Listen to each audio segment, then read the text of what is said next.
Also currently doing the survey as well. Let's do it together. I will read it out loud as I go. Okay. Let's start with a category of theories I didn't sort into a specific thing. Tutorial theories. Oh, surveys might be too difficult for you, my child. Control scroll. Can I do that?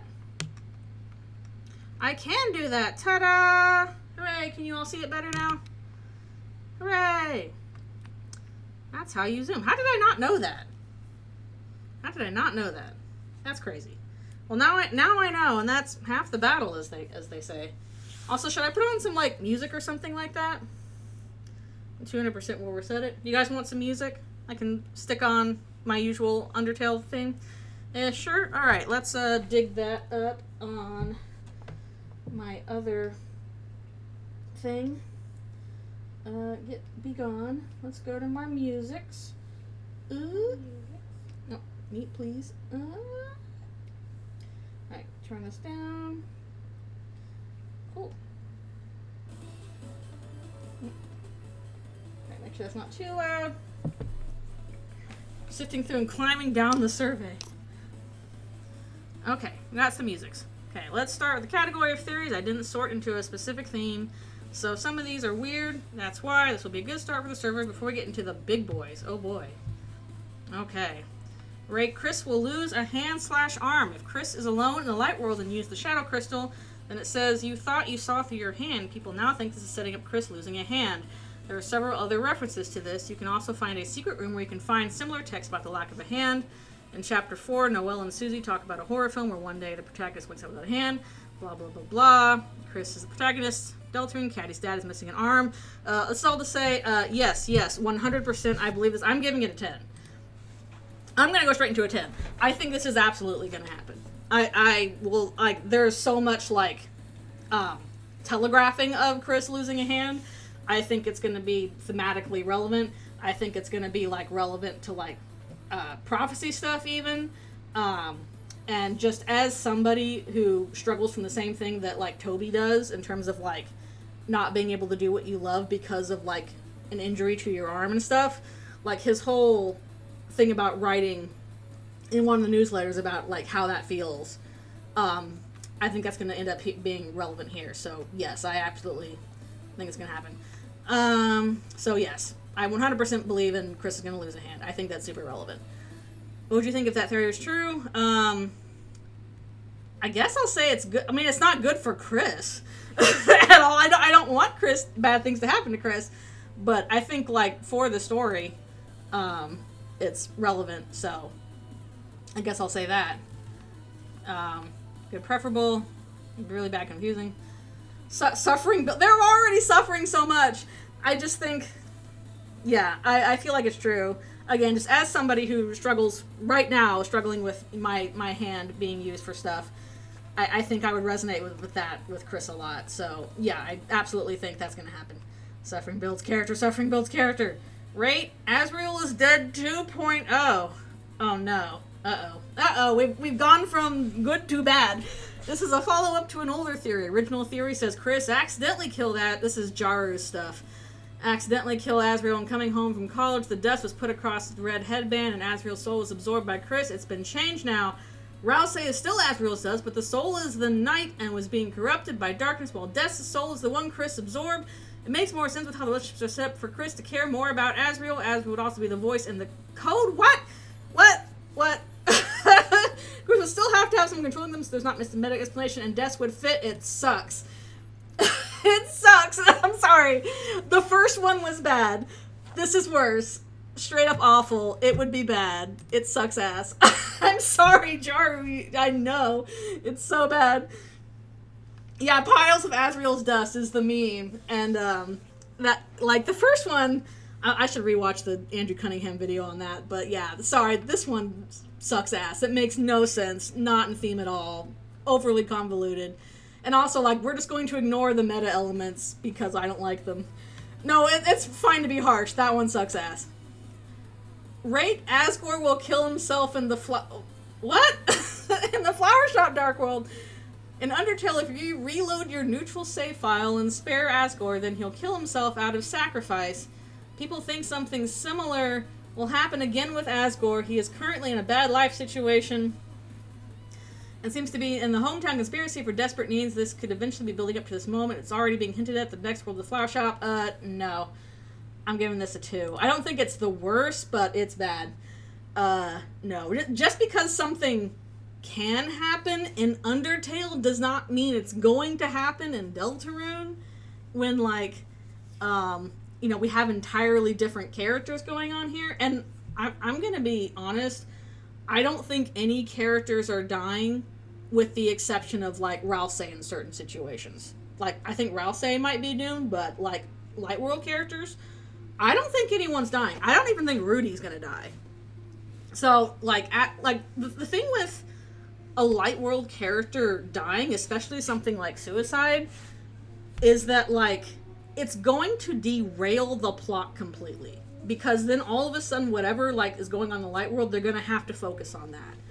And that just doesn't work with the story, so it would be bad. So, yeah. Like it's not the worst, but it's pretty bad. Yeah, again, I'm kind of in the minority, but I actually think Rudy's going to live. It's gonna come close. He might be close to dying, but I don't think he's gonna die. Right? Hometown is a cult. So Eldratrune! Hometown is Eldratrune! It's just the Eldratrune theory. Hometown feels very closed off from the rest of the world. The internet is down now. The TV is only showing reruns. Yeah, that's what I said. All monsters except for one human too. The hometown religion is a very specific religion and not really Christianity or something. This could be a local religion, some sort of cult even. It explains why big events have been brushed aside because everyone is just in on it. Toriel mentioned a sinning when a request Chris and Susie should come with her to church. Well, this is written a little weird. But the religion in hometown has no sins according to... Also, there's some spelling errors here. According to Father Alvin, this could mean she has actually converted to this smaller religion. It being a cult is why there is no shelter, why there's a shelter so close to the town. Based on the symbols on the door, the ones with access are the police, mayor, and someone working in the church. It makes sense for those in power to have access to, which means the church has something to do with the need for the shelter. No. Okay, it's funny in relation to Eldratrune, but no, it's not a cult because, like, it does not operate how a cult does. It is not following the bite model. Like, if this were a cult, then everybody in town would be expected to go to church, and not everybody is there. Like, Caddy with an I is not in church, and she's not, like, kind of hounded or, excluded or whatever for the fact that she doesn't go to church. So, it's like a small religion, but it's not following the bite model for a cult. Yeah, the scent for married couples to be openly divorced is rare. Yeah, usually that is the kind of thing that would show up in a cult. I think, like, I can kind of see how it happens because this is clearly not a mainstay religion. It might be, only with monsters and only with the town, but again, this religion is not really following the bite model. So I don't think that's true. So what do you think if the theory was true? I think it would just be disappointing. I don't know if it would really add anything one way or another. Do we know the religion isn't mainstream? I'm assuming it's not, because it seems like Christianity or some form of it is kind of the more mainstream religion, since they talk about sin existing in other religions but not theirs. So this seems like it's not mainstream, but there's difference between, like, a small religion and a cult. Again, cults need to follow the bite model, and I don't think Hometowns does. Right, Hometown is closed off in some way, but not necessarily a cult. Hometown feels very closed off from the rest of the world. The internet is down now. The TV is only showing reruns. The TV could be showing new programs, but it's not. All monsters except for one human too. Again, why was this written this way? The hometown religion is a very specific religion and not really Christianity or something. These could be signs of hometown being closed off. I mean, yes, hometown is closed off, but they also make it clear that this is a recent thing. That this is not how the town normally operates. There is normally internet, and normally, like, I think what's happening is that Carol has been deliberately cutting the town off for, like, a reason. For whatever part of her plan is, she is deliberately cutting the town off from the outside world. But the people there talk about, oh, why don't we go to the movies? Why don't we go to the beach and stuff like that? Which means they've done that stuff before. Which means they've gone outside. So it is not cut off from the town like normally. So I guess a 6, because yes, it's cut off, but like not normally. It's for plot reasons. I'm just gonna give it a 6. I would not care mine. Actually, maybe I should do other. I'll say it's been cut off, but only recently. The town is not normally this isolated. That's what I think is the case. Oh no! Man, when we started off with a theory, I'm like, yes, definitely, and now we're into the stuff where I'm like, oh no, I've never been a fan of Woody theory. Okay, but I'll read it. I think I watched the video for it a long time ago. This is an updated version of Woody theory. The idea that there will be a cowboy from a canceled western in Chapter 3. What started all this was when Toby talked about something they scrapped that ended up actually being reworked. He said that's how cowboy shows go, I guess. People thought he was hinting at a secret boss. Toby has made similar references to Toy Story. A friend inside me Tumblr post, Pregnant Bee, mentioned Toy Story in concept art he drew. Toy Story 5 Twitter post shows that clearly the films have inspired him. The character was not a boss in Chapter 3, but now there are actual in-game references to a canceled cowboy show. Yes. And the third, now cut Tinderboard, one of the questions was about Asgore's favorite cowboy puppet show, and Tennant is surprised to learn that it was canceled. This is also a reference to the Toy Story films, yes. In the second film, Woody the Cowboy also had a puppet show, yes. This cowboy puppet show also parallels Asgore. Cowboy and police are both people that uphold justice. There's some typos in here. And the show is also canceled, canceled. I think this needed a proofreader. Canceled because Asgore is no longer a police. Maybe this needed a couple rounds of them. Yeah, Cowboy and Police, a bit of a reach. There was also an old TV at Asgore's house, so the character could show up through that. There was also the fake mics, even though Friend appears as a cat. One of the fake mics was a cat because Friend wasn't Mike. The cowboy was also not Mike. It is a different character. Clearly, Toby's always been teasing a Woody cowboy type character in Deltarune, which wasn't the secret boss in Chapter 3. Okay, that is all this is to say. I don't like Woody theory because it's boring. It's boring. The only reason why people like Woody theory is because of the meme. If you take away the memes, it's not that exciting. If you stop and think about it, like, if what we would actually get is like, wow, what if there's a boss that's a cowboy puppet? I'm like, okay. We've already covered this material before in terms of like, oh no, a Darkner that feels like they've been left behind by people.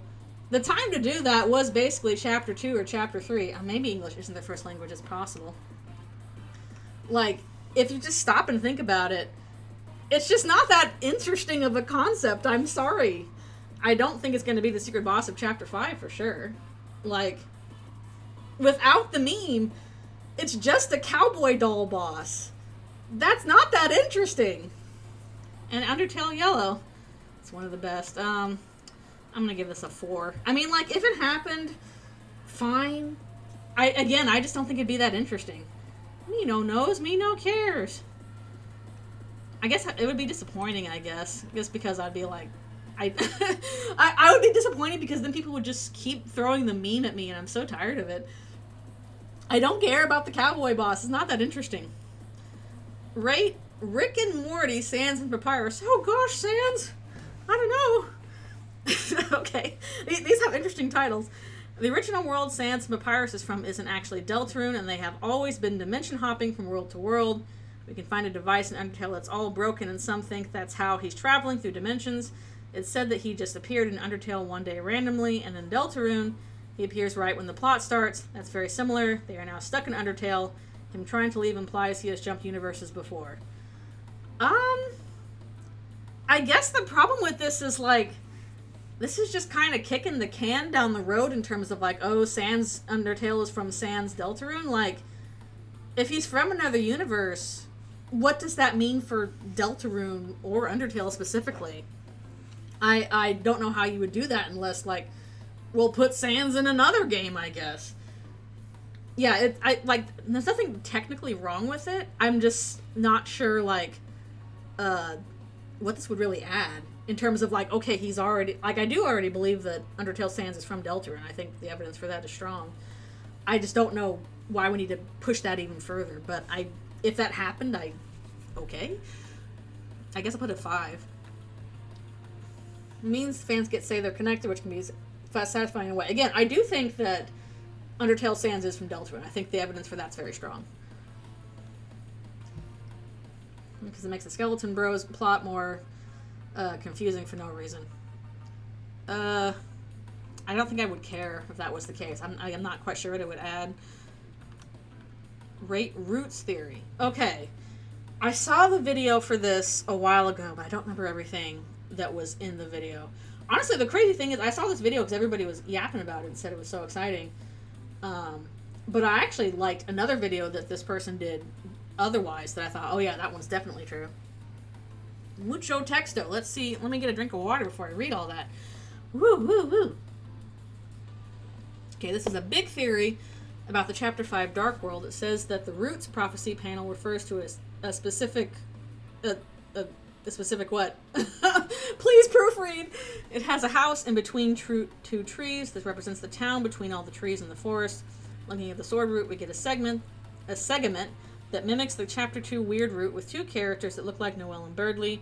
One character freezes the other. We know that Dragon Blazers has been said to be based on Lord of the Hammer, which is based on the prophecy, which means the rest of the Dragon Blazers game is foreshadowing. The problem is, I don't know if the Mantle game is Dragon Blazers. I don't know if that's necessarily the case. The Chapter 5 Dark World would then be Hometown during the festival. The Manhole Dungeon matches up with the layout of Hometown. Looking close, the enemies here would represent the different Lightners. Alphys is the yellow lizard. Caddy and Bratty are the cat and green lizard right next to each other. Asgore is the yellow monster with a bunch of flowers. That much, although that does seem likely. The apartments in the room overstuffed with a bunch of different white monsters. The orange trees are the orange trees you cut down at the end. The song here, the place is called Bit Roots, which is similar to Digital Roots. With the naming of the song, it makes it more likely Roots is some kind of location. This Dark World lines up with when the festival is, which is said to be tomorrow by Carol at the end of the weird route. You can also find an NPC putting up flower decorations for the festival, which lines up with the field in pink and gold, for what Garrison says happens in Chapter 5. Yeah, that starting typo was like, oof. Like, refers to a specific blank. A specific something. So from what I remember from the video, I thought it made some good points. There were some interesting things going on with, like, the connections between the Bitroots dungeon and various characters. Like, some of them seem to be referencing, like, things from Undertale, and some of them seem to be referencing things from Deltarune. For example, like, the yellow lizards and the gray fish seems to be referencing Undertale, No Mercy route with Undying the Undying. So from what I remember from the video, like, it was interesting, but I didn't quite agree with it because their layout for, like, the dungeon wasn't really a good match for Hometown. Again, the game that Chris is playing is not necessarily Dragon Blazers. It's not called Dragon Blazers, it's called Mantle. We do know that I actually don't think we've seen Dragon Blazers being played at all. It's been talked about a bunch, but I don't think the game that Chris is playing is Dragon Blazers. Otherwise, it would be more clear that was the case, and maybe we'd see a dragon or two. So, I do think important things are going to happen during the festival. Again, I disagree. I don't think the Manhole Dungeon actually matches up with the layout of Hometown. I saw it, and I'm like, okay, I can kind of see it, but it's not one-to-one. It's a decent theory. I think I'll give it a 7. My thing is that I don't think that the festival is going to be the Dark World in Chapter 5. I think it's going to be the Dark World in Chapter 6. So, I disagreed about, like, this is what all is going to happen in Chapter 5. I think Chapter 5 is just going to be in Asgore's shop, because basically I think we need at least one more location where we're going to recruit regular Darkners from. Yeah, we're still not sure, like, what Roots is. Like, clearly Roots is connected to Bit Roots and Digital Roots, but both of those seem to be referring more to, like, a basement than, like, the town. Because Digital Roots is, like, the basement of Queen's Mansion, and Bit Roots as an area is, like, the dungeon. Is my half-human Susie theory in this? I don't know. Obviously, if it is, I'll give it 10, because I have to. It might not be, because I think it might have been in the older survey for, like, Chapter 2 stuff. And if it's in the older one, it might not be in this one. So I'll give this a 7. I guess I wouldn't be surprised if that happens. I don't think it will, but, like, it wouldn't shock me if that happened. But I don't think it's one of the best. I think it's got some holes. It got some interesting aspects to it, but it's got some holes in it. Again, I actually like this other person's theory better, so we'll see if that shows up or not. Rate third Prince of Darkness. If one looks at an RGB color wheel, then we can see that we have 2 Princes of Darkness so far that fit into 2 of these colors, but there is none for... What? This prince could be the prince originally seen in the prophecy panel. We will later meet this character in the bunker having been taken there. Wait, who's the second prince? This is like Paper Trail. we're just sticking in everybody now. Well, like, we got, Eralis in here and stuff like that. Lancer is more of a comedic character, so with all the prophecy role swapping that's going on, it makes... Okay, when did we decide there was prophecy role swapping? What's going on? It makes more sense for a more serious character to be included instead of just Lancer. I have no clue what this is talking about. What do you mean? People are just inserting colors into anything, and what does that mean? When did we decide we have 2 Princes of Darkness? Like, I don't think Lancer actually counts. I'm sorry, Lancer is just Lancer. I'm gonna give this a 2.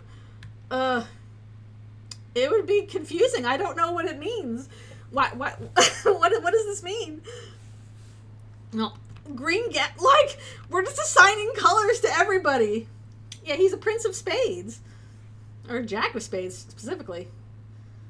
Rely on the theory that Rousey is not the prince. Yeah, I'm sorry, Rousey is the, like, Susie's the second hero, Chris is the first hero, and Rousey is the third hero. Like, that's what I think is the case. Rate Green Gaster. Oh, good grief. We're doing more red, green, and blue. Why are everybody focused on this pink and yellow? We're just going to assign all the colors of the rainbow to, like, people and concepts. And if we study the rainbow enough, we'll decipher Deltarune. There is a difference between normal green gaster and Russian green gaster. Why do we have, like, nationality gasters? You can find the color combination... that's spelled wrong. Red, green, and blue. A lot of places with green being in the middle. Papyrus and Sands represent red and blue. That's kind of debatable. But that's like a fandom thing. Whilst green is, well, like Sands, yeah, associated with blue. But Papyrus being associated with red is like a fandom thing. That's not really done in the series itself. Especially since we don't know what Papyrus looks like in Deltarune. The version of that theory. Well, green is Gaster. Is this like the green sands thing? It being in the middle is reference to the phrase, the room between, and how Gaster is not someone you find through normal means. Sands' house has a green bone painting. Is it green? I don't remember that. Painting between the doors of Papyrus and Sands. A puzzle by Papyrus has red, green, and blue symbols. Those are common colors you use in a puzzle. The ranked doors from A to C in Chapter 3 are colored red, green, and blue. Again, pretty common colors. The Eggman room in Chapter 3 is all green. It's all green because it's imitating, like, old Game Boy screens, which are green. The save file menu before Chapter 1 is all green. Okay, that is actually relevant. The fact that the device layer seems green, uses a lot of green, that is the one thing here I'm like, okay, that's actually, like, relevant to Gaster. There are also old Toby Fox treats where he talks about Luigi being erased from all games if he never existed in Luigi. That's a stretch. Okay, the one thing in here that I think is relevant is the save file menu being a certain color of green. That is clearly connected to Gaster, and that is clearly, again, about the device layer. The rest is kind of like, that's a bit of a stretch. Yeah, an Undertale Papyrus can be associated with blue based on his boss battle. Now you're blue. That's my attack. Green Gaster, I don't know, man, I'm gonna give this a 3 or 4. I mean, if this happened, I'd be like, okay, the question is, like, what does it mean to be green? Like, what is symbol, like, if you're going to say the curtains are blue, what does that symbolize? What does it matter if Papyrus is quote unquote red and Sans is blue? Again, that's kind of fandom stuff. That's not really the game itself, and we still don't know what's going on with that. Again, it's if that was the case, not the worst. I guess I'll give it a 4. It's not that easy being green. I guess I wouldn't care. Again, it might matter in terms of like the save file, because that definitely seems relevant. I don't know about the rest, but spending each day the color of the leaves. If green Gaster theory is true and the rank doors are setting up Gaster's green, then what is the orange S rank door? This could be hinting at a 4th skeleton character. Y'all just make this is Paper Trail. Why are you all putting everybody's like, I don't like how Paper Trail went. We'll just put it into the game anyway. It's Ailsir. He's a skeleton. Maybe Gaster is the father of Sans Papyrus, and maybe hinting that their mother, who is orange. That's just I'm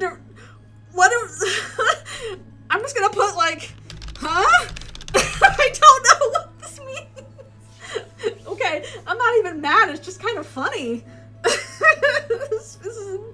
Are these the theories we're doing now? I just don't well, let's invent some characters. Like, I guess we can fanfiction this. Again, like I said, theorizing is assigning people to every color in the rainbow. Rate colorblind Susie, as opposed to half-human Susie. We don't like that one, but this one's okay. When Susie makes a dark world in Chapter 4, the colors end up completely different from the other dark worlds. This has made some people believe that Susie is colorblind, specifically blue-yellow colorblind. Looking at the colors of the 3 heroes in the second church dark world, then it matches what they would look like for someone who has tritanopia. I don't... Yeah, like, I don't have a problem if that's the case.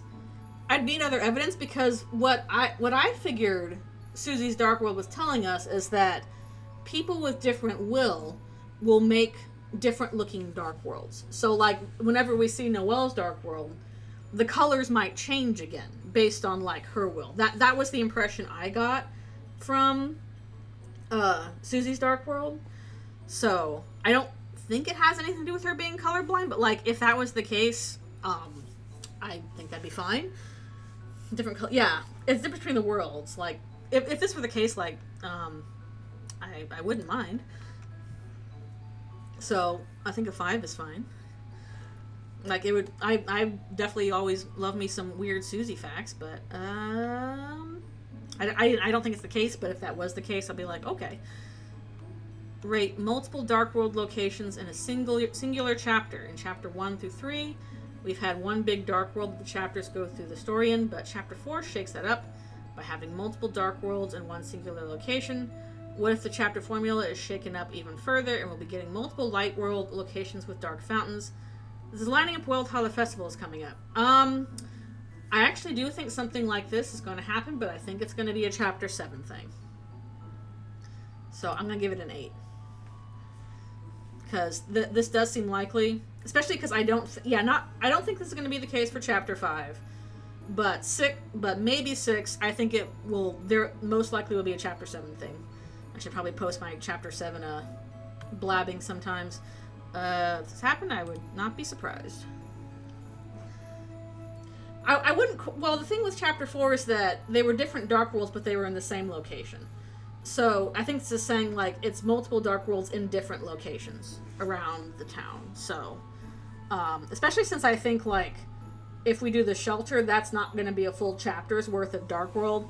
I just don't think there's going to be that much there for us to do. So, if we do the shelter, we're definitely going to be doing other stuff. So, yeah, this seems likely.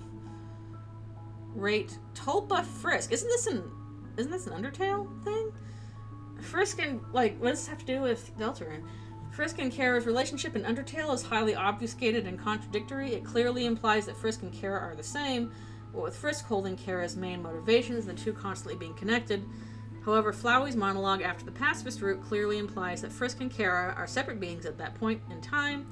To address this, Tulpa Frisk theory posits that the human in Undertale is an impressionable revival reincarnation of Kara in some form, whether that be via a vessel and there's a big Tumblr post or a flower, or their corpse with Frisk as an identity only coming to fruition in the passive route by the player, solidifying their personality and identity through its actions. Ooh, what does this have to do with Deltarune? I thought these were Deltarune theories. I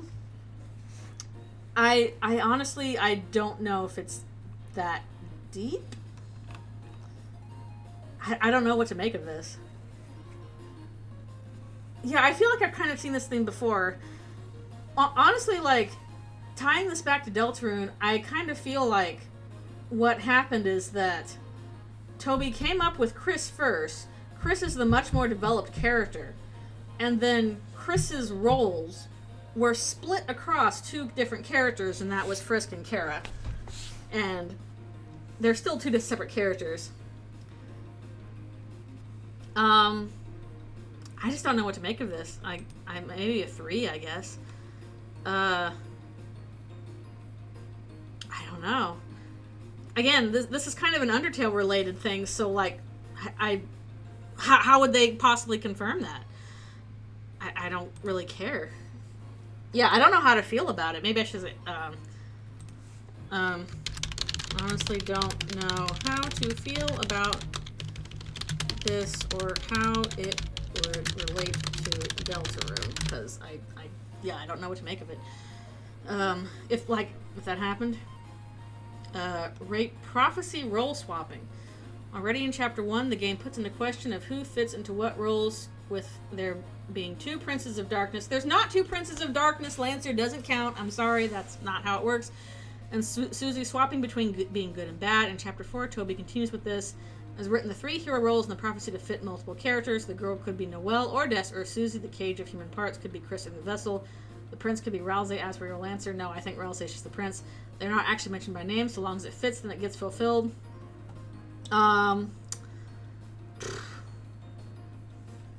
Well, yes, kind of. I don't know. This is probably getting to some more complicated stuff. I can see that, like, some people were put into these roles on purpose, but I don't think that was, basically I don't think this is by accident.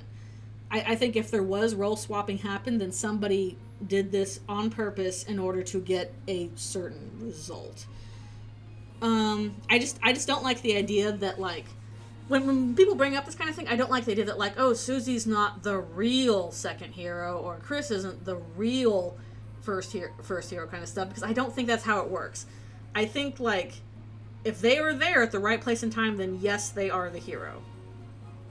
But, I do think that could have been somebody else if they were in that right place and time.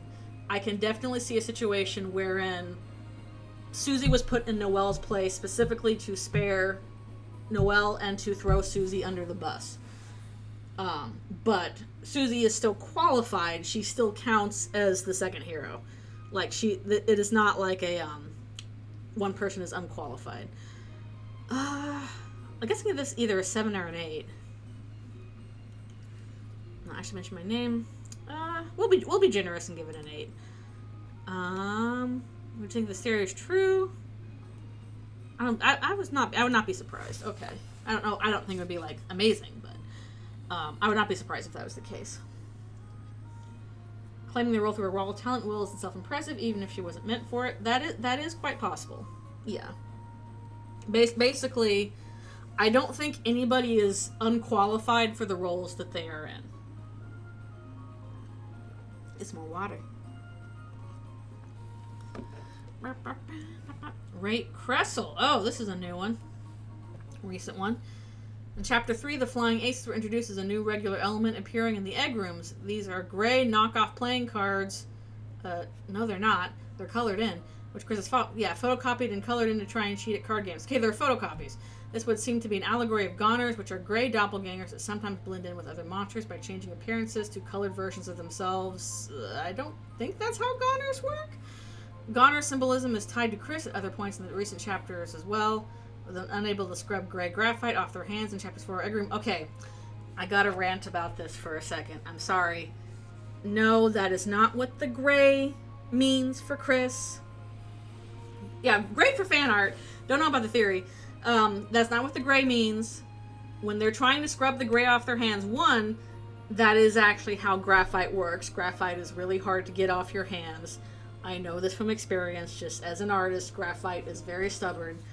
Two, it is also a metaphorical thing because they're trying to wash their hands, and to wash your hands of something means you are trying to absolve yourself of guilt.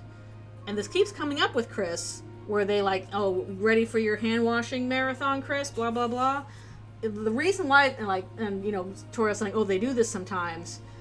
Chris is basically acting out a metaphor wherein they are trying to absolve themselves of guilt, and it's not working. That is why the hand washing is going on. Again, hand washing means you are when you say I wash my hands of this, it means I am trying to absolve myself of guilt, and they can't do it. It's not related to a vessel. It is that Chris feels guilty about something, and they can't get rid of it. That's why that keeps coming up. To make sense of this, that's my little rant. That is what the gray on the graphite on things, that you can't wash it all away. It means you can't get rid of the guilt, and especially for Chris, in relation to their hands, this could relate to whatever they did with Des. Maybe they hit her. Maybe they pushed her. Maybe they failed to reach out her hand and grab her when they needed to. It'd be very easy to associate Chris feels like their hand is at fault. Blood on the hands kind of thing. Anyways, that's a little extra rant. To make sense of the symbolism and seeming relevance to Chris's childhood and repressed memories, the Chris vessel or Cressel theory argues that Chris, like the Flying Ace, is an artificial gray being, namely a goner vessel, which was colored in and inserted into hometown to blend in with the other inhabitants, with the secret purpose of filling some kind of goal or advantage to its creator. The soul we control is argued to mutually belong to both Chris and the player, which reconciles and combines the two usual possibilities of it either having been summoned into the world as our medium of control, or it being Chris's natural soul they've always had, simply being possessed by us. I find it extremely funny that this is basically what I did in Paper Trail, pre-Chapter 2, and I have since moved away from that thought. And then everybody else has circled back around to it. This is the cowards in between theory. No, I have seen cool fan art, like Leaf's fan art is very cool about it. But in terms of this actually happening in the game, no. Yeah. I think it's kind of too important that Chris is an actual human living with actual monsters. I feel like if you're they're gonna make them an artificial human, that is just straying way too far away from, again, the important part of Chris's relationship to us is that they are a person with their own wants, their own needs, their own desires, their own plans, their own thoughts that we are not privy to, that we do not have a part in, and that we are at odds with each other. That is what makes it interesting. So basically, turning them into a vessel which was supposed to be made for us in the first place really kind of messes up that really cool dichotomy that's going on. It's so they weren't actually their own person all along. They were just our person. Again, also timeline wise, this doesn't quite make sense because they've obviously been living with the Dreamers for a while. They were a child, so they would have had to have grown up. Even in Paper Trail, when I had Chris as a vessel, I made them like a child, and then they grew up along with the Dreamers. They were not teenager size. They were a child. So you can't really say that, if you're going to say that Chris is a vessel, there can't be the vessel that we created, because those are all Chris's ages. So I again, cool fan art. I've seen cool fan art of this. Again, this is not really relevant to the gray on Chris's hand. That means something else. Raise the question of, even if they were created for one purpose, they are still their own person, develop their own feelings. But yeah, I think that might muddy that thought a little bit. It's not the worst. It could be worked out, but I think it's Yeah, I don't know how much I would like it, but I can't write it off, kind of thing. I think it's extremely funny that people have circled back around to this when this is what I did in Paper Trail, and after doing that in Paper Trail, I'm like, nah, that's not real.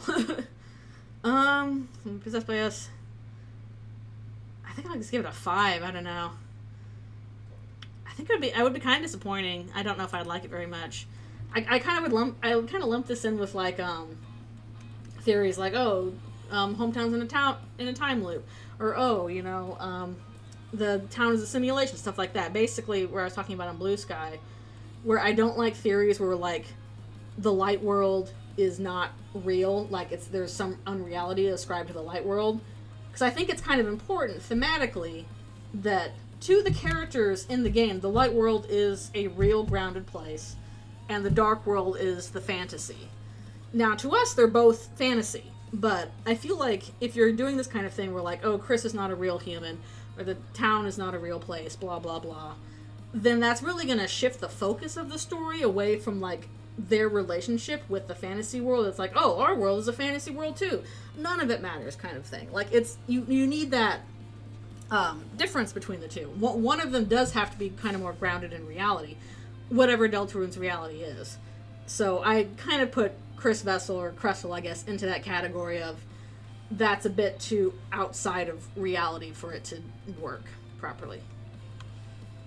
Oh my goodness. Okay. Oh, we reached the bottom of the page. And it's 10 o'clock. Oh, I don't know how many pages there are of this, if we should go on. Do you guys want me, because that fills up our time. Do you guys want me to continue this next week instead of doing a game? Is this like interesting to people? Do people want to see this kind of thing? Or maybe I'll do a separate stream of it. I don't know when. I'm pretty busy this weekend. But yes. I maybe I should pull in it. But yeah, do you want me to? I'll leave this tab open for next time. I'm mostly just curious to see if I am curious too, because if it's here, then I have to back my theory, my crack theory of will it come true kind of thing. So if people are interested in just hearing me ranting, it's interesting, but also best to see like new stuff. Yeah. So it's up to you guys. Do you want me to continue the survey next week? Hopefully it won't take me more than a day to do it. I'm just kind of putting off starting new games because I keep waiting to see if we'll get a Chapter 5 release date. I was really hoping we would get one this month, and still there's nothing. Please, Toby, my crops are withering. I hope we've got to get something next month. I hope so. But yeah, please tell me, do you want me to finish this next week? And then I'll probably start a new game, and hopefully we'll know from Toby when Chapter 5 is coming. I don't know if you guys like me. I'd be fine watching more of this. Okay, hopefully I'm at least interesting enough for that. Fine watching more of this? Okay, this would probably, I'm hoping at least that this would not take more than one more session. I'm not sure how long it is. But hopefully this would be one more session, and then we can start a game. So yeah, I am curious to see if Half Human Susie is on here. I didn't do the last survey, so I'm not sure if it made it to here or not. But we can find out. Any other preferences? Again, tell me if you're like, no, this sucks. I want you to play a game next time, or if this is fun for you. Either way, if I do it, I do need more water because I'm yapping. Last survey did have Half Human Susie theory. Okay. I don't know if they would update it for this or not. I'm gonna be lazy and say your call. Okay. I guess it is at the end of the day. But I do want to do stuff that people at least find entertaining. And all that stuff. And I would like to finish this. Okay. Let's keep kicking the can down the road in terms of what next game to start.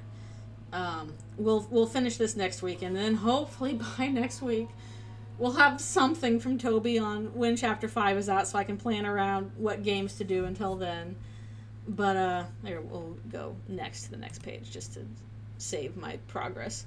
We're still in wait, did I miss something? Indicates required question. Wait, what did I miss? What did I miss? What did I miss? Can I not put others? Not allowed? I thought I got everything. Would not care. I thought I answered everything. Please. Does this not count? Does other not count?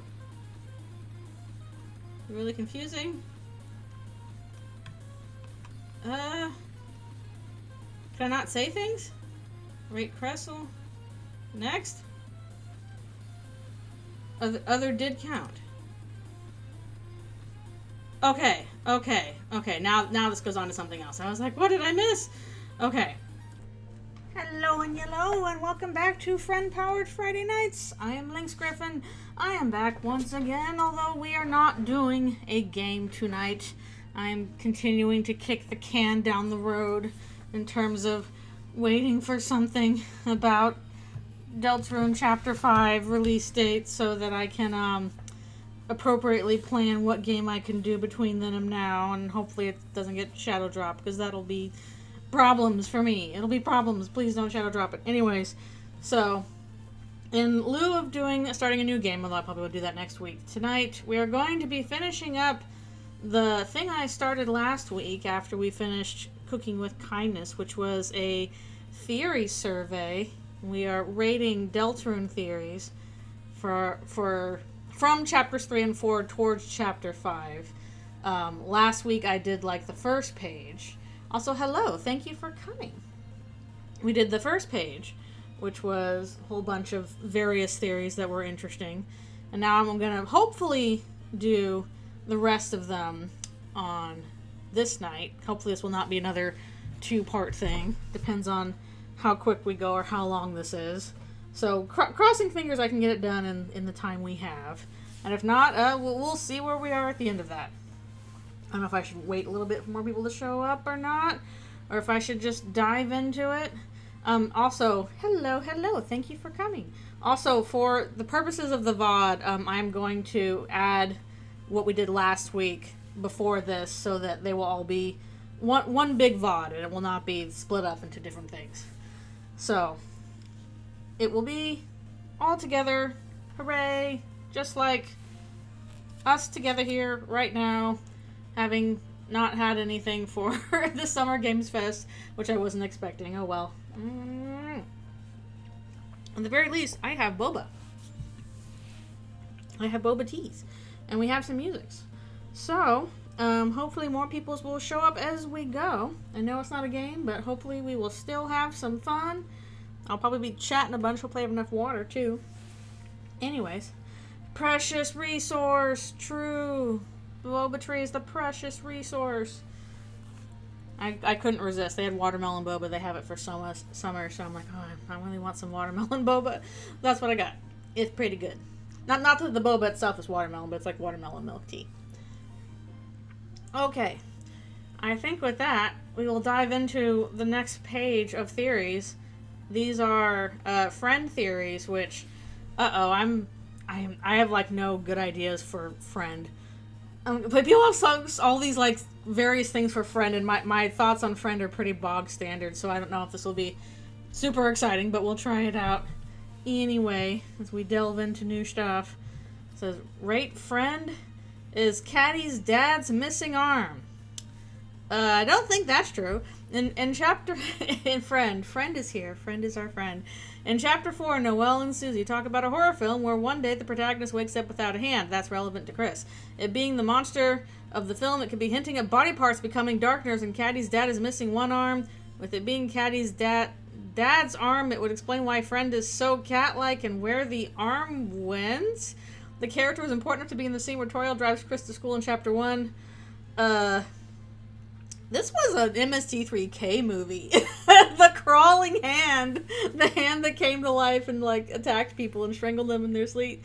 I think this is relevant to Chris losing a hand. I don't think this has any relation to Caddy, like, why would Caddy's father's missing arm become a thing? And also, like, I always got the impression with Mr. Kattenheimer that, like, he was born without an arm. Like, he didn't lose it in an accident or something. He just, like, it was one of those things where it's like he was born without it. So, where did it go? It went nowhere. It never existed. I don't know. I think I'm going to give this a 2. Like, it's not the worst. I just don't understand those connections. What would you think if the theory is true? I don't even know if it would be disappointed. I would just be kind of like, huh? I think it would be a little disappointing, actually. I think it'd be kind of like, that's a weird, a weird way to play out that thing. So, odd. Okay, interesting start. Right, Friend is Gaster. Oh boy, everybody's Gaster. I'm Gaster, you're Gaster. Friend has a lot of connection with Gaster in the depths, so they might as well just be Gaster. I don't know if that's selling it. It might be how Gaster presents themselves or how they've been changed when being in the depths or shattered. They also both use the smile motif. They also watch us in the background. There's a confusing option. Yeah, so there is a confusing option. Well, it also, like, oh, yay, thank you for the watch streak. But it also says, like, really bad. Like, bad and confusing are kind of, like, different options to me. Like, disappointing is like, oh, I don't really get it, but okay. Whereas bad and confusing is like, wait, why did that happen? Like, it kind of seems like it's lumping bad and confusing together, like good and preferable together. I don't know. Let's see. Back to this. It ties it with Gaster. A church NPC can be found saying some mess lines of dialogue with the words all rearranged. The actual phrase is lost where the forest would grow. The children, blah, blah, blah, which some believe is referring to Friend being in the bunker, and Chris and Des went in there. Before chapters 3 and 4, the game was pointing more towards Gaster being in the shelter, but what if he still is because Gaster is Friend? No. I'm pretty sure, like, if I was going to assign Gaster and Friend roles in this narrative, I would put Gaster as the game developer, as in somebody who is basically adapting this story into a game. And Friend is a glitch that can happen when you're programming something. Friend is a programming glitch. In that it can, it's kind of scary either way, but it can be good or it can be really bad, depends on how it goes. So, like, I would say that is, like, their relationship to each other. I don't think one is the other.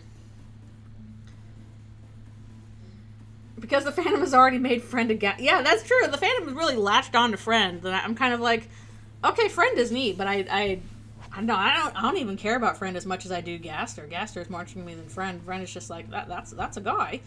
It's a weird little guy, but I don't think he's Gaster. I don't know what to give this. I'll give it slightly better. I guess it would be a twist, but I think it would be bad and confusing. Especially considering what we know about Gaster in relation to Friend. I just don't think they are one and the same. I think they have, obviously, like, they have relationships to each other because Friend is also on the device layer, but that doesn't mean that, like, everything on the device layer is Gaster. Rate cat and mouse theory. Tom and Jerry theory. We're just going to give everything, like, cultural reference theories. That's will sell it. A lot of people have taken the connection symbolism Gaster has and moved over to giving Friend what Gaster used to have. And we were just talking about that. Oh boy, Candy Boy theory. The theory says that Friend is just a part of the device that Gaster made, so, well, that's kind of what I was thinking, although I don't think it's an intentional one. So these two theories can both be true in a way, along with Hell's Tail being Gaster's computer mouse. Do mice still have tails? All the mice I see nowadays are just wireless. There are a bunch of files, I guess they are in, like, Deltarune's world. There are a bunch of files named directly from the other files in the game, which all are in uppercase. Yes, we know Friend is along with the other device files. We do know that, which just directly ties it with Gaster. Just like you being on your computer device playing the survey program, Gaster is on a computer doing what he's doing, programming the game. His computer mouse is Hell's Tail. The tip of the tail is sharp like a computer mouse icon. I'm the tail of hell. Here I turned into this on the text. I'm the tail of hell. The mouse. And in the mic room, you get a mouse item, which is a hand with a bunch of circles connecting it to Chris. That's probably because it's easiest to program that around. Those circles are Ecatly. Was that on purpose? Was that on purpose? What Hill's tail have as well? It's also in the mic room where there is some friend set up too. Friend, though, is cat command. What is this grammar? A cat command is a type of shell command. You can use it to view files. That is what we see friend do viewing us from afar. It's why friend is a mirror of endogeny from the... Wait, why is it a mirror? Why does that make it a mirror of endogeny? That endogeny is a different thing. There was a mixture of a lot of dogs. This is a bunch of cats because Gaster is not viewing these from just one place. Friend is also very cat-like, so it being a cat command fits. This is fine, I guess. It's I do agree that obviously like friend is related to something on the device layer, but I don't know about it being just like it's the mouse. The sprite cat is a cat. Yeah, okay, yeah. The friend sprite is a cat version of endogeny. At least it was in that one explanation that Rouse was giving. Say whether or not that's meaningful, don't know. Because, like, people just focus on, oh, friend is endogeny. I'm like, what about those other things in the background? Are those supposed to be anything? Or is this all just, like, indications of, like, stuff gets weird when it's dark? Yeah, I guess I'll give it, like, a 5. Let's be generous. I'll give it a 6. I don't think I would care either way. I think that would be fine if this was the case. I guess that's kind of in the same category of what I'm thinking of, like, friend is a glitch. This would be like, okay, friend is just part of the program. I think it's a little bit spooky to just be like, okay, it's just viewing us, although, then again, that might just be it. So, that's fine. Rate friend is Jonkington and Caddy. Friend is just everybody. Instead of Gaster being everybody now, friend is everybody. We're going to make everybody's friend. Everybody's friend. Some think Jockington and Caddy are friend in some sort of way. So Deltarune, Jockington and Caddy, the comic I just did, where they're a chimera, that's also friend. Deltarune keeps sneaking into these. How does that happen? Timmy made a tweet back in 2018 that only said a cat's tail is just a snake in disguise. This connects it to the strong friendship between Jockington and Caddy and shows that they're doing some sort of disguise. Caddy has some... I don't think that's what they're doing. Caddy has similarities to Friend. They have the same colors of white, black, pink, and yellow. Friend is also pretty cat-like, and Caddy is a cat. I think the deal here is that Friend is a cat because Friend is associated with cat petters. And cat petters is associated with the Cattenheimers because, well, one, they're both cats, and two, because, like, the copy of cat petters that's in Chris's house apparently belongs to Caddy and Caddy. So, I think that's kind of the connection there. When the colors of Friend are inverted, they are the exact same colors of Jockington of black, white, blue. I never understood this invert colors thing. I don't think that's very good evidence at all. This very specific and couldn't have been done for no reason? Okay, please. I'm gonna keep bumping into this, but this needs to be proofread. He shows to a casual Deltarune player, they explode into confetti. Also, good job, Cuphead. That's cool. I don't think I could ever play the original. I'd be so bad at that kind of game, even though the animation's awesome. Jockington has his very own prophecy panel. He grows the beard. The other characters mentioned in the prophecy aren't directly named, but Jockington is, because he grows the beard. This panel can be found a second time right by they'll see the tail of hell take crawl. Wait, what? This panel can be found a second time right by they'll see the hell. I don't remember that at all. I don't remember Jockington's panel being next to the tail of hell. This connects it back to the Timmy tweet and how Jockington is a snake. Jockington's dialogue even gets weirder for each chapter. Okay, this I disagree with. I do not think Jockington's dialogue is getting weirder for each chapter. It has always been weird. He has always had weird dialogue. Y'all are just kind of focusing on that more. Like, people did this with, like, oh, Jockington's turning into a goner because his dialogue's getting weirder. And, like, or the bird thing, he's turning into a goner because his dialogue is getting weirder. I'm like, no, it's always been weird. It is true you need to be called by the third row of water. In the tail room, you can fall down. Okay, so you can't pass it on the way. You have to go somewhere else. Okay. I don't think I'm sorry, I disagree on this. Looking at his dialogue, he's always had weird dialogue. He's always put like commas in the wrong place, kind of thing. I don't think he's actually getting weirder. I think if anything, it's kind of like a Flanderization thing, where like the dialogue quirk he already had is getting emphasized more. Boba. I don't know. That's one I think might be subjective. I don't really agree. It's getting weirder. Not in a way that's easy to tell at all. And also, at least from what I understand, like people, like if you look at the Japanese translation, it's about the same. I don't know. I know translation's not the best thing to look at. I'm not really sure what to make of this, because I do think Caddy and Jockington are important. I love me some Caddy and Jockington. I want them to be, like, in the next Dark World and stuff. I thought they would be in Chapter 4. I think Caddy and Jockington are very cool. I just don't think that they are friend. And I don't really have any, like, counter arguments other than, like, it doesn't feel right. I don't know why, like, from a storytelling perspective, like, these two characters were like, oh, this secretly, like, this eldritch entity in disguise. I'm not, I don't know. I guess 4?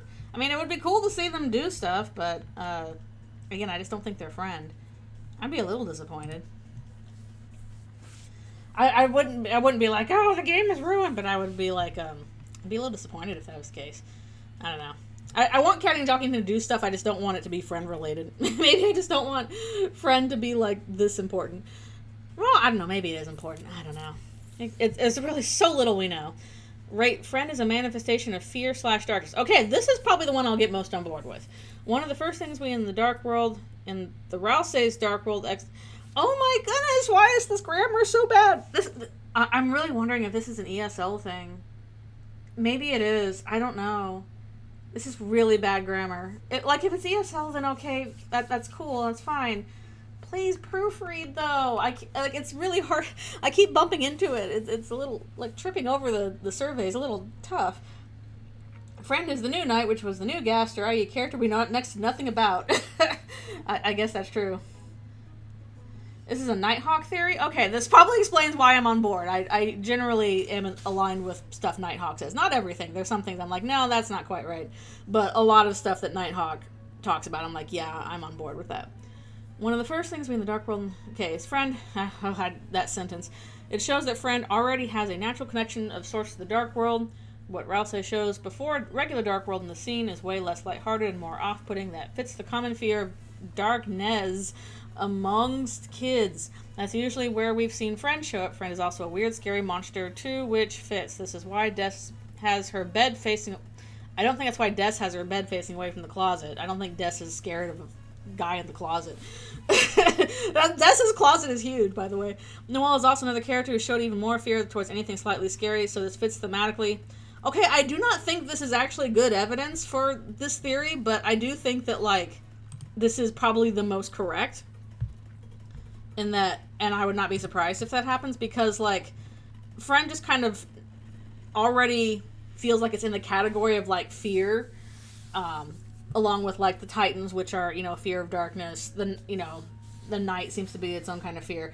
I need to pull up, like, that little graphic I got before from Leaf about basically how friend, along with these other things, are, like, manifestations of different kinds of fear. And I think that's probably the most accurate. That's probably the closest out of these to what it is. Again, is there anything else on this one? Oh, nothing else for friend. See, my thoughts on friend are like either 1, it's a game glitch. 2, it's the demon that Chris and Caddy summoned, which I guess would then tie it back into Caddy. Or 3, it's both of those at once. It is like they tried to summon a demon and they got a game glitch, basically. That is my current thoughts on, like, okay, what is friend's deal? What's it doing here? So I can see it along those. So, but, you know, all of those also go into, like, manifestation of fear sort of thing. So that I think fits best. Yeah, the evidence is not great for this, but, like, as a concept, I think that's probably the most correct. Okay. Shadow Mantle Holder theories. Oh boy! More. So many theories about guys we know nothing about. Weird little guys. We can't call him John Mantle anymore. I don't think friend will be vastly important. Yeah, I mean, we could be proven wrong. It could be important. I don't think it's going to be like, I don't think it's going to be the secret boss of Chapter 5. I don't think it's going to be the final boss. I don't think it's like the ultimate evil. To me, friend seems like, again, it might be important, but I think it's more a neutral factor than like inherently evil. That was a Shay thing. Okay, the Shadow Mantle Holder is the secret boss we find during the Sword Route in Chapter 3, so some have been theorizing about who and what they are. Rate Shadow Mantle Holder's name is Eram. Eram is the name of the song that plays while the Mantle Holder talks before and after their secret boss battle. Some things could be referring to their name considering the placement of the song. The final name of the character is Nightmare, and the second syllable of the word is Eram backwards. I think that's all true, but I don't think his name is actually Eram. Like, I call them Eram out of convenience because we don't have another name for it right now, but, like, there's a difference between, like, the fandom came up with this name for, like, out of convenience and what their actual name is. Like, before we knew what Roxas's name was, we call him Blonde-Haired Kid, or BHK. That wasn't his actual name. Sometimes the name is just convenience, you know, but I don't think that's what it's actually called. I guess I wouldn't care, though. I just don't think it's true. Right? Shadow Mantle Holder is friend. Shouldn't have this been on the friend page? I don't know. Everybody's friend. Your friend and mine. The Sword Route game has different repurposed elements and areas in Deltarune. The last thing you do before the Mantle Holder boss is going down the forest to the shelter. That's not how you spell forest. That's like a last name.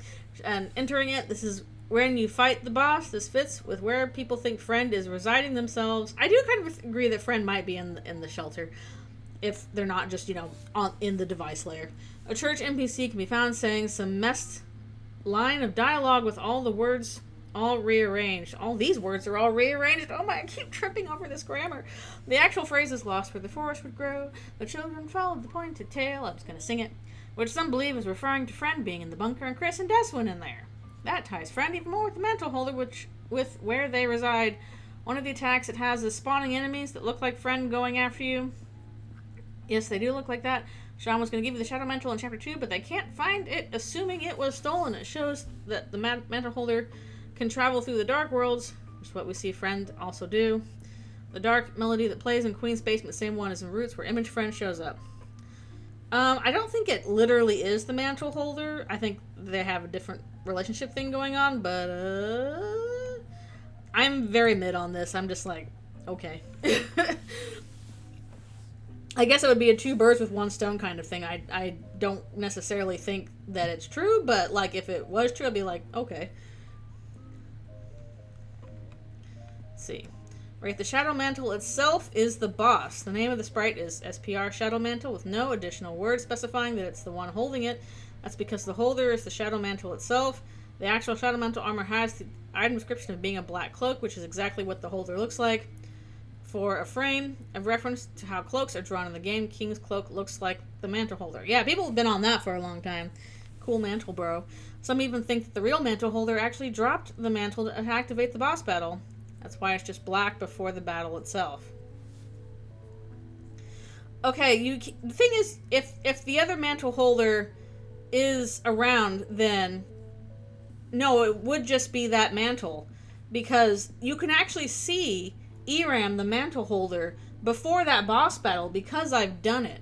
If you go into, like, I don't remember if it's in Board 1 or Board 2 S rank, I think it's the Board 1 S rank, and you enter a certain dungeon after already clearing out all of the enemies, you'll see a little see you soon thing, and you'll see Eram kind of go bloop, bloop, bloop, bloop, bloop, like leave the black area. You can just barely see him do that. So he's there. He, like, mucking around and stuff before you do the boss battle against him. So there is nobody else there that just left it behind. I think it's just that little guy. Because you can see him outside of his boss battle. I didn't even realize that's what it was until, like, I rewatched some of my playthrough and I was like, wait a minute, Eram, what are you doing there? Yeah, Eram does say, the Shadow Mantle I'm holding. I mean, again, not the worst. I guess I'll give it a 3.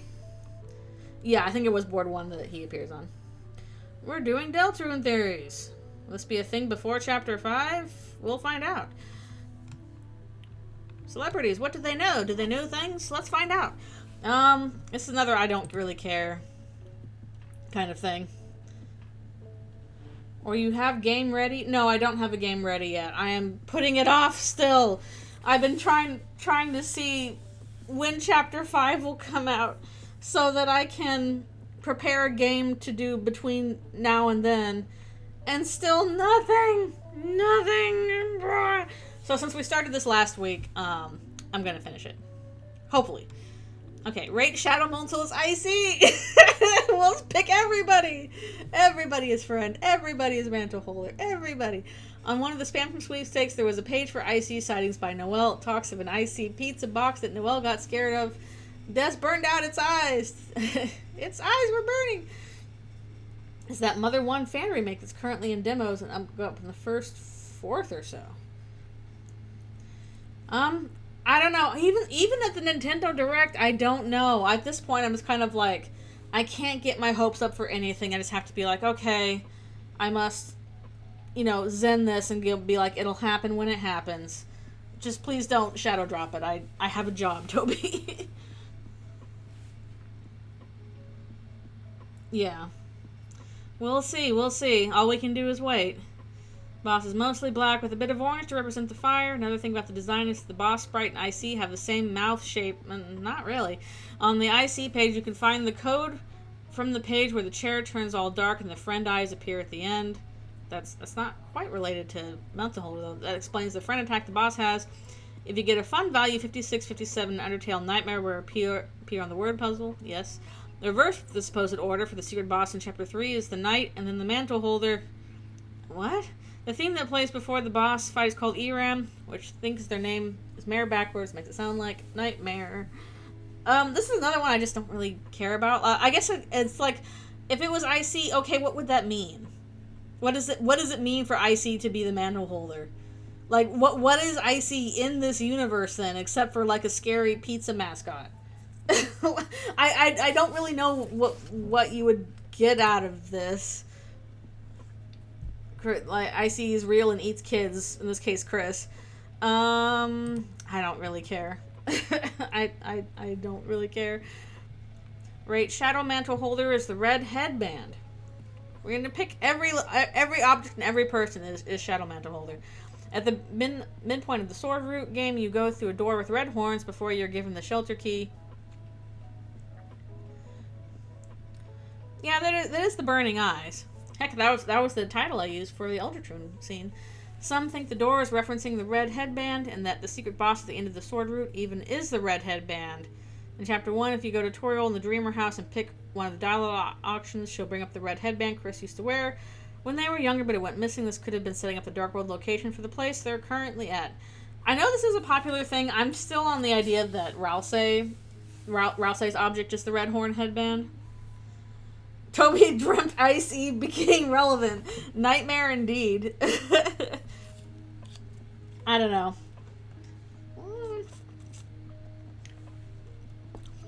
The phrase, like, we both have work to do. What are they going to do? A lot of these I don't really care. I guess 4. I don't know. Like, ugh. Right, Shadow Mantle Holder is Ralsei. No, why would we combine these two? The midpoint of the sword route game, you go through a door with red horns before you're given the shelter keys. Some think the door is referencing the red headband. Yes, I think that is Ralsei. The secret boss at the end of the sword route, even if is the red headband.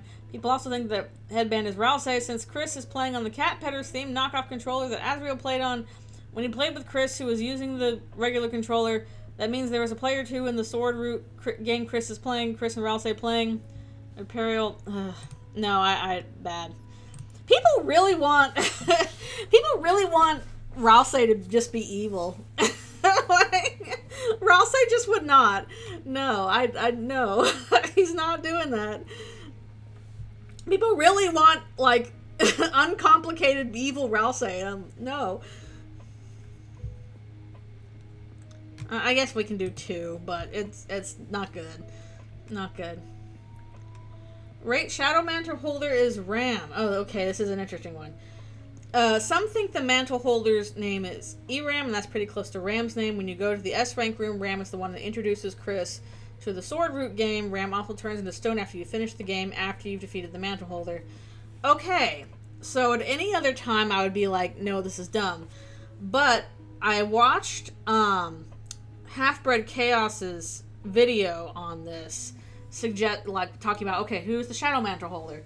And as it was going through, I realized the point being made. I was like, really? Really? We're going to say Ram is the Shadow Mantle? Really? I don't know about that. Like, I went in super skeptical. And by the time I got done with that video, I was like, huh, that was actually very well argued. Like, I think that was sufficiently good evidence for that. I think I was convinced. Which is, like, not an easy thing to do. Like, not an easy thing to turn me around on something like that when I'm already skeptical. So, like, I gotta give it, like, at least an 8. I gotta give it its flowers. For basically convincing me, like, through that video. I'm like, here's the evidence for why it's Ram. And I was like, oh, huh. Those are all good points. So, yeah, I think it very well could be Ram. It would also explain why Ram was not taken to, Castletown afterwards, like all the rest of the guys, because, you know, if a secret boss gets turned into an armor thing, then they become that armor item. And that's the suggestion, is that that's what happened with Ram. Not all of the video I quite agree with. I think it was a little bit fan-fiction-y, but I can't even fault it for that, because that's what I do all the time, so. I don't know that Ram would talk to Chris like that is one thing. I don't know. Ram always came off to me as, like, somebody who assumes a whole lot about Chris, but doesn't actually have the best grasp of, like, how Chris actually is. Ram seems to, like, put himself a little higher than everybody else. Like, oh, Chris, you know, we're buddies. You know, I know what you want, Chris. You want freedom. You want to go play a game where you kill everyone, Chris. I know that's what you want, Chris. Like, from a characterization point, I can buy it. People already like Ram sucked kind of thing. Like, I always find it kind of weird that people are like, oh, we don't really like Ram around here. And I'm like, well, what's wrong with him? And in this case, if he has this kind of attitude of like, oh, I know Chris is this way. Chris is, a violent little kid. And Chris themselves kind of dispute that. Then that could even explain Eram's dialogue about, oh, Chris, I know you enjoyed being violent kind of thing, and we don't necessarily have to take Eram at his word. So, characterization-wise, I think it could line up, and, like, again, the evidence suggested for it was pretty solid. I would not have expected that. Again, I was really skeptical going in, but I was convinced, so I would not be surprised. Yeah, look over the dialogue again. And check out the video. The video is pretty good. It's not super long or anything like that, as far as theory videos go. Some of them kind of ramble. This one was, here's all the evidence laid out for it, and yeah, I was convinced.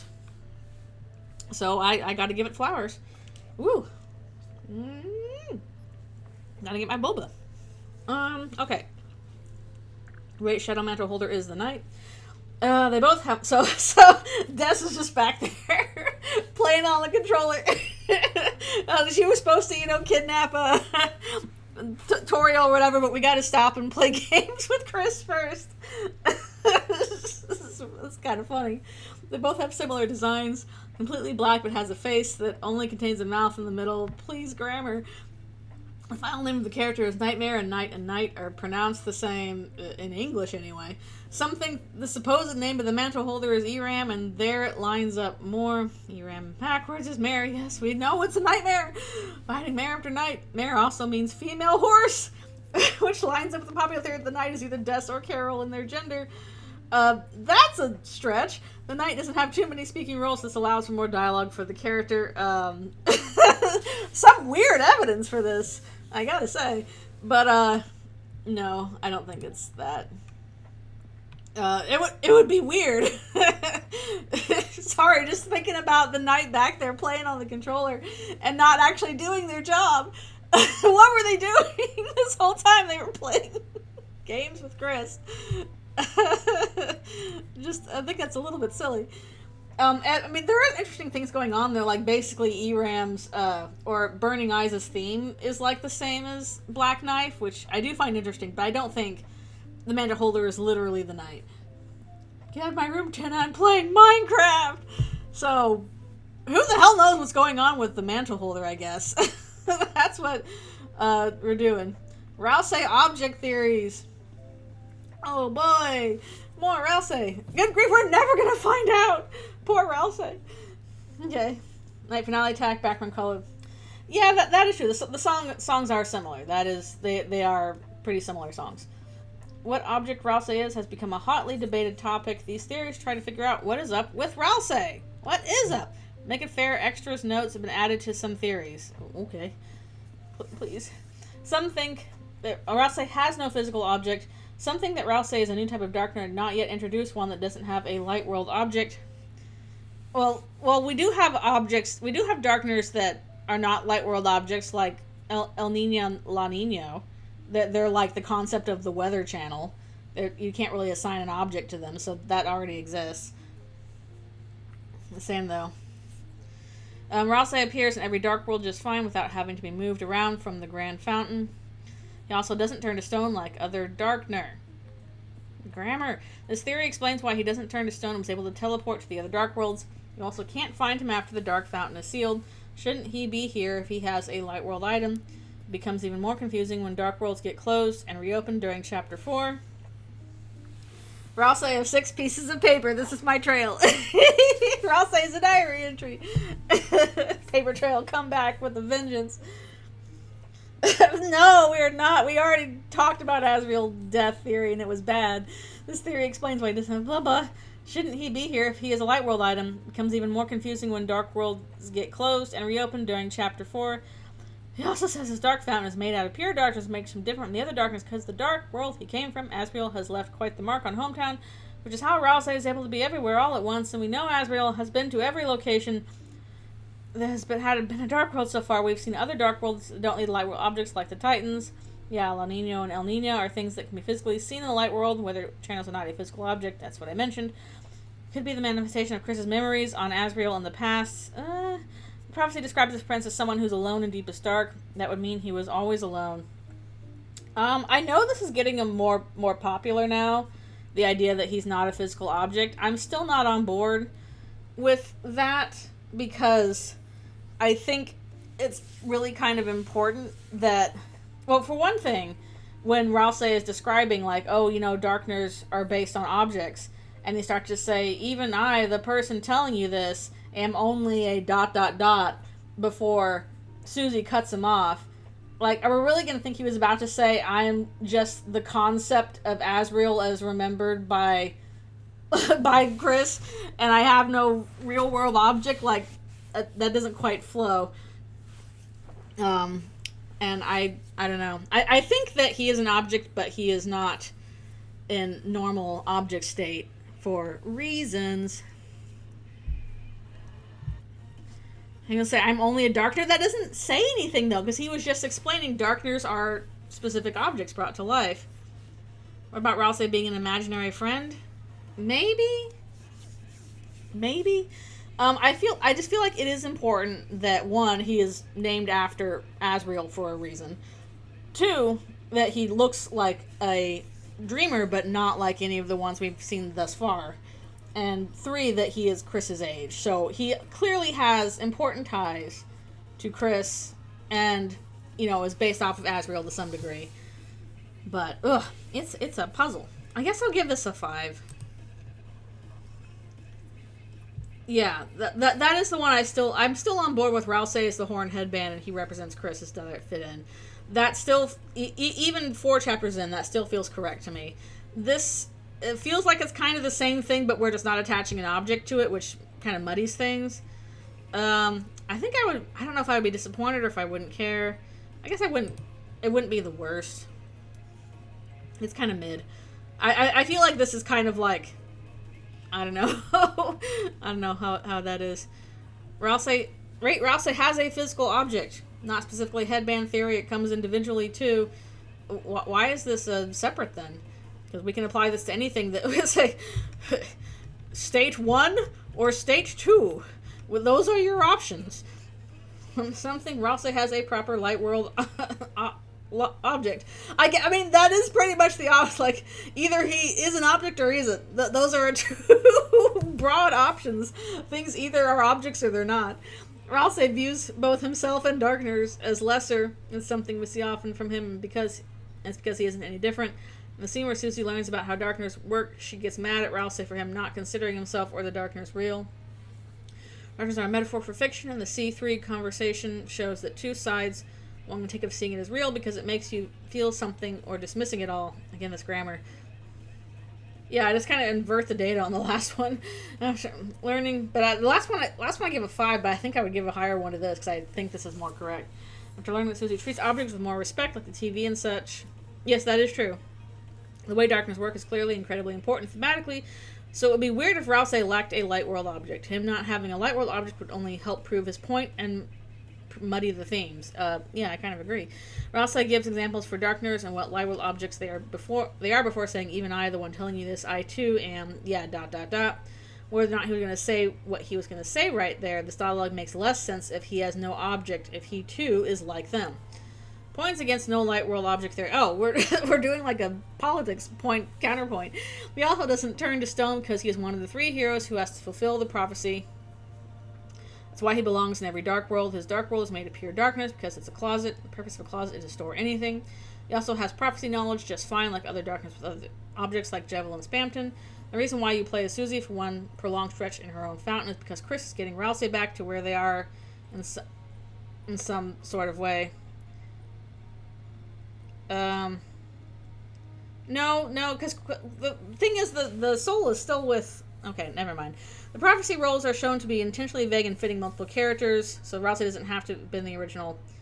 I don't quite understand why these points are here if they're not for any other theory. Like, we can counter-argument a lot of these. I'm gonna give... I think this would be, I kind of want to say it's preferable, but, like, it's... Again, if he's not that, then okay. So I would say not surprised. I would prefer he is an object, because I do think he is the Red Horn headband still. Right, Rouse is a plushie. I mean, he is in real life. Tenna straight up shows Rouse as plushie. Tenna as plushie. Maybe this is hinting at Rouse being a plush in the light world. It's implied that Chris and Des have played around with Sham and fixed them up. They are also a plushie, and because of how strongly Rouse looks up to Chris, there's likely a connection there. It would make him connected to the night plan if Des is the night. Points. Why are we having counterpoints now? Yeah, this is my my chatting chatting griffin. I don't get to pull it out very often, but now I get to use it. Hooray! Okay. People say Rouse isn't acknowledged as someone familiar in Chapter 3, but Tenna shows a plushie of Rouse at the very start of the chapter. For this theory, at least, here Tenna literally shows him as he is. The Lynx podcast. Oh, I don't know about that. I don't think he's a plushie. I don't think I would care, but I don't think he is. I feel like that's just kind of weak. Oh, Chris's red headband. Yep, this is the one I'm still on board with.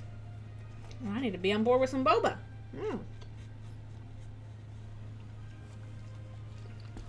Yeah, it's just kind of like, eh. The scarf Rouse has is described as being red, even though it's pink. This matches with of the colors of everyone changes from becoming more bright and colorful in the dark world. The grammar, please. That means his pink-looking horns and eyes are also just red, just like the red headband. I actually think that's could be points towards that. After the Card Kingdom Chapter 1, if you go tutorial and pick one of the dialogue options, then she'll bring up the red headband Chris used to wear when they were younger, but it went missing. They really wanted to fit in with the rest of the monsters, but mostly their family, but mostly their brother. Please, this has got to be ESL. The whole town talks about Asriel and all the amazing things he has done, while Chris is seen as weird in comparison. They're in the shadow of their brother. Okay, there's the they. It explains why Rouse looks like Asriel and has a similar name. It explains his adoration and their scenes together for Chris, and would answer what the mystery of what Rouse even is. As in, English is the second language. As in, English is not their first language. So they're trying to write in a language that is not their native language.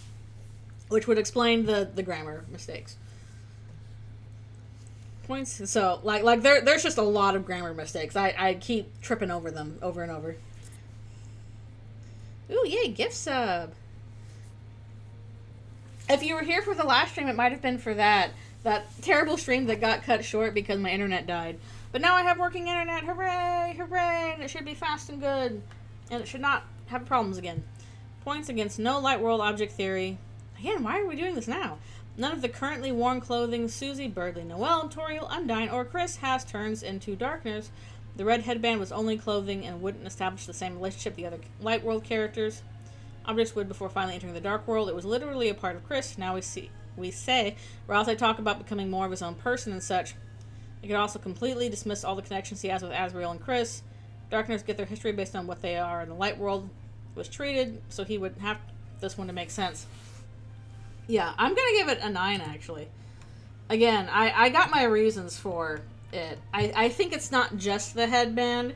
I think there's a piece of Chris's soul in it, too, that's making up part of Rouse, and that is why Rouse has these abilities where he can pop around between worlds without, turning to stone or whatever. And various other things, but I think this is my preferred answer. It still makes the most sense thematically. It matches up with the way he looks. Why does he have, the pink horns if nobody else in the Dreamer family does? Clearly that's supposed to mean something. I do think that the red horn headband is probably our best bet for an object associated with him. Rouse is Chris's knife! Everything's a knife. Some believe the object Rouse has to be on Chris because of how Rouse is able to be everywhere all at once, just like the movie. The knight is something Chris actually always has on them. We see it during the chapter 1 and 2 ending. It explains why Rouse is able to walk between dark worlds because the fountains are being made. Because the fountains are being made because of the night plan, then Rouse doesn't turn to stone like other Darkners? I don't quite understand that sentence. Yeah, he certainly meant to evoke it at least. He is a part of Chris. It's the reason why you play as Susie for one prolonged stretch in her own fountain is because Chris is getting Rouse back since he wasn't always in the dark world since the start. I don't know about that because that dark world wasn't made by someone in on the night plan. I think that was still expected. And the Rouse there already explains how Rouse is able to move around weirdly. Yeah, I just don't understand this as a visual representation. Rouse is fluffy. He is the opposite of a knife. He is a soft, fluffy boy, which is not what a knife is. So, 3. It'd be disappointing. That'd be weird. They just don't match up in terms of why would that particular object be that? I feel like this theory is just there to be like, how is Rouse getting around? It has to be through Chris, which I don't think is necessarily the case. Okay, is there a specific object you feel was forgotten about in this category and why?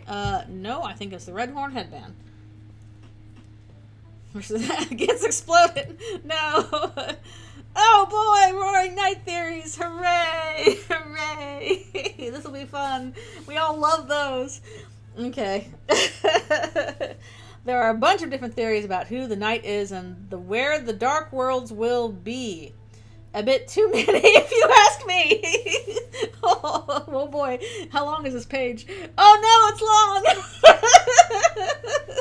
Just what you wanted for the holidays. In fact, I bet we're gonna go over every holiday. Ah, shit, lads, here we go again. Oh no. Also, some theories about the fountains that will be in the game. Okie dokie, here we go. Okay, I gotta get I need me some watermelon boba. Ah, lads, not again. Right, Destiny. Okay, so we're just starting with the correct one. Sorry. The knight looks nothing like a regular lightner, and Des being stuck in the Coder depths for so many years would fit. She's no longer what she used to be. The knight has antlers just like Holidays. The knife of the knight turns into a baseball bat for a moment before the battle, and we know Des had a baseball bat and played with a lot for a moment before the battle. Okay, Chris and Des were good friends when they were younger, so they team up. Chris has with the knight makes the most sense if it's Des. Oh my goodness, the grammar! It is literally all snowy when she first appears. There was a lot of setup for Des in Chapter 3, and this would be recontextualized as build-up for her First appearance at the end of the chapter. A twist related to a missing sibling is very similar to Mother 3, which Toby has been inspired by heavily. Like, okay, that's to say, yes. I'm sorry. I at this point, I can't figure out anything else if it's not Des. Now, we can get into all kinds of arguments as about, okay, well, then how is she the knight? Because how can she be missing? And she's the knight, blah, blah, blah. Like, that can be argued forever. And I have my own theories on that. And I'm sure everybody else does, too.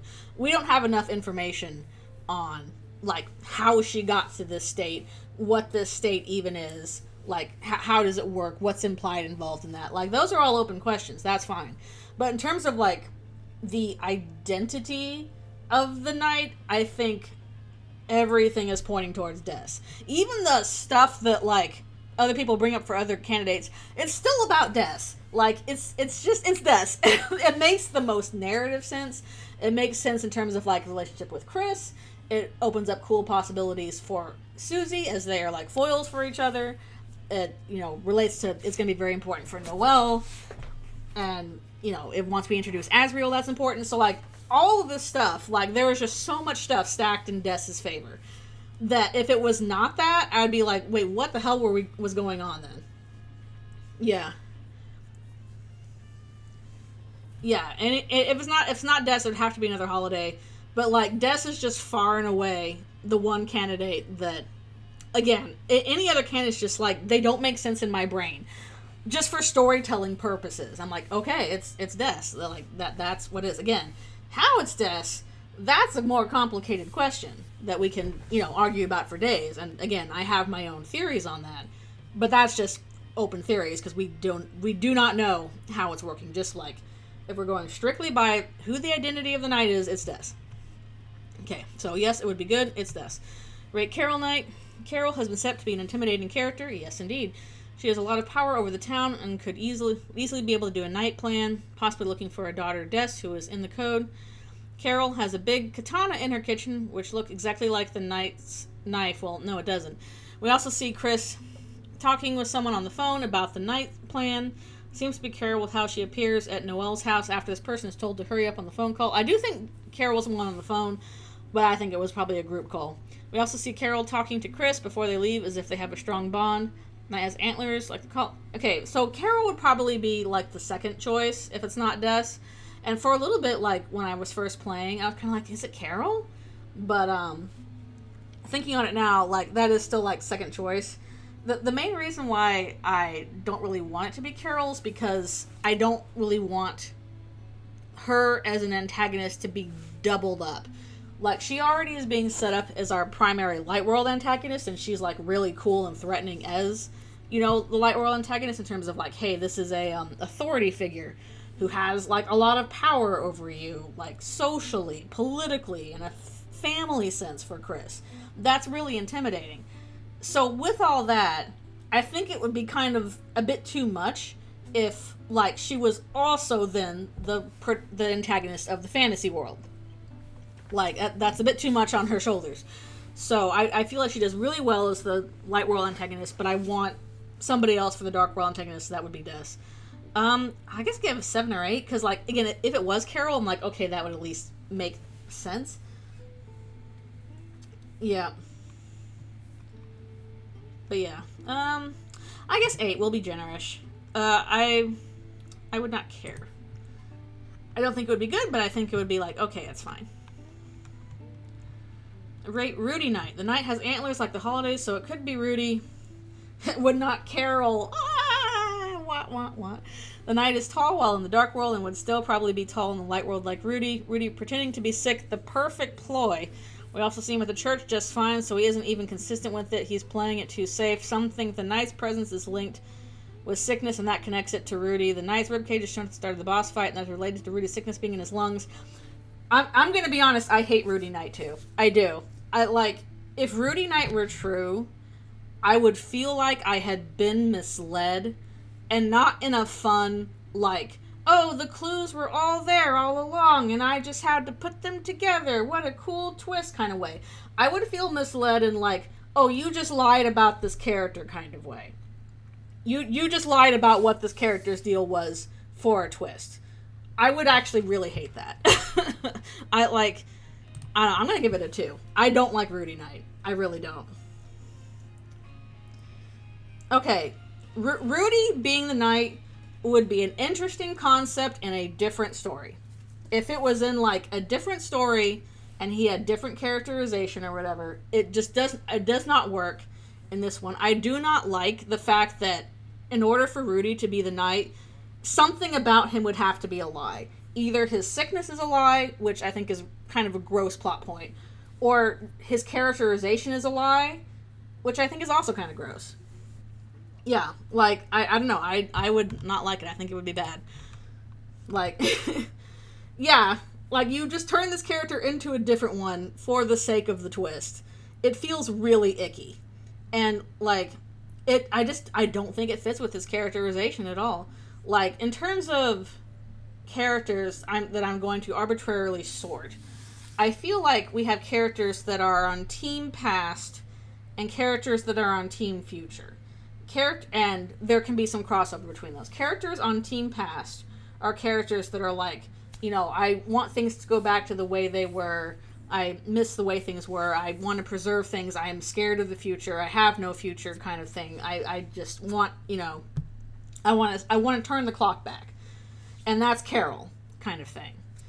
And then there are characters that are Team Future, which, like, you know, the past has happened and it was bad, but we can still look forward to, you know, better things in the future. Rudy is Team Future. Like, and it's kind of reversed for the Dreamers, whereas, like, Toriel is Team Future and Asgore is Team Past.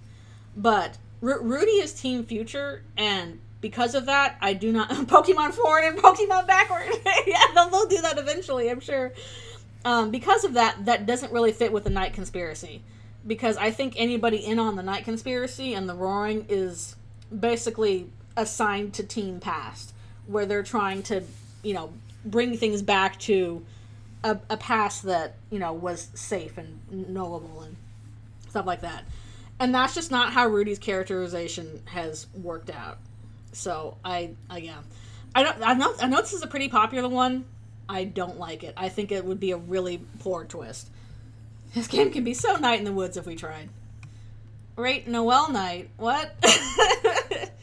Ram says Chris played with the girl ages ago. They had a good connection with each other. He mentions how they played with Queen and King. The knight has to be the girl because all the Dark World are based around those playtimes they had, which is probably why Chris was playing with Des. And they based those on Dragon Blazers, and Dragon Blazers is based on Lord of the Hammer, and Lord of the Hammer is based on the Prophecy, thus making it a sort of loop. It's possible the girl could be Noelle because they were good childhood friends and their families were close. Knight has... This is going to require some, like, time travel bullshit in order for it to work. Like, it's bad. That's what's worse. Like, you're going to have to introduce all these kinds of weird concepts, Kingdom Hearts-ass concepts, in order for... I guess I shouldn't say Kingdom Hearts-ass concept because I do the same thing, so I can't yell about that. But... we aren't quite that homestuck. Maybe time travel bullshit will show up. Okay, if time travel bullshit shows up, I think it will be like kind of doing things out of order as opposed to like a time loop. I don't really buy a time loop. I can actually see Chapter 7 being like we are hopping around different points in time, which is why we can start a chapter from whenever we want. Some amount of evidence. It's really weak. The thing is, all the stuff you could give to Noelle is better served to Des. And also, when Ram talks about playing with the girl, he's probably talking about Des. I don't know. I think it would be confusing. I think it would be really confusing. Not on board with that. Papyrus Knight, no! This really is like... This is just this whole page is just, you know, neutron bomb versus coughing baby or whatever that meme is. It's like the page of coughing babies versus the bomb. I'm sorry. Why are all these coughing babies here? I know. People meme on it so much. I guess I'll read it. Events of the game line up with Sans Papyrus moved into town. The grammar is wrong. That could mean they are behind the Dark World, specifically Papyrus. Undertale Papyrus makes a joke at one point about him hiding in the closet. And so it's because of skeletons in the closet. Where's Newbert Knight? Yeah, that's a 10 out of 10. And some people think the knight is also hiding in the closets. That joke could have been foreshadowing. The body... that joke was foreshadowing. We can't just have jokes. The body shape of the knight is somewhat similar. No, it's not. The Skeleton Brothers interviews of the Undertale 9th anniversary is the plot part that referencing knight theories. Pyrus ends up saying, I'm the villain, which could be hinting at his true role. There were specific attacks in the night that are inspired by Starman from Earthbound, but Pyrus was also inspired by Starman. No, I'm sorry, it sucks. It would be bad. It would be bad. Like, you get to the end of Pyrus and, like, the entire Fun Gang is like, well, who's this asshole? Like, why is this relevant? No. It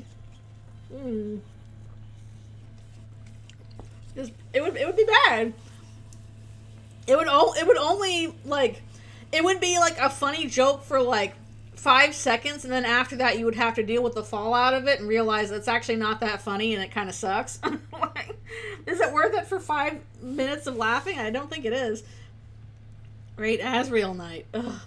And Undertale Asriel has a bunch of star attacks in his final battle. The Knight also has that in the Night fight. The imagery would be weird to repeat unless it meant something, or, you know, it's something on Dess's wall. Asriel was also originally going to have a baseball bat in Undertale, but the idea was scrapped, and Deltarune could see the knife of the knight basically turned to a baseball bat. This could mean the knight is Asriel. This would fall in line with Undertale also having Asriel and his adopted sibling teaming up for some sort of big plan. Okay. I am going to give Asriel Knight exactly one caveat, and that is that I think it is not only possible, but actually quite likely that Asriel was originally going to be the knight in a much earlier draft of Deltarune. Like, back when everybody in Hometown was going to be human kind of thing. Like a really early draft, I can see a situation where Asriel was going to be the knight, and it was a much more direct parallel to Mother 3. And then after Toby went and made Undertale, and then was actually thinking about, okay, I'm going to actually go and make Deltarune, he looked at this and he's like, well, I don't want to do this again. We already had Asriel be the secret big boss of the game. I'm going to change it. And then we got Des instead. This is a very normal and good thing that happens when you're doing a really long-term project.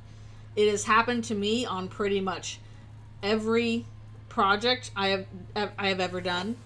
In terms of, like, something, you know, big I had planned, I was like, no, I think I'm going to change this. I don't want to do this anymore. Let's do something else that works better. So I don't think the fact that it's quite possible that Asriel was originally the knight is, like, a bad thing that was changed.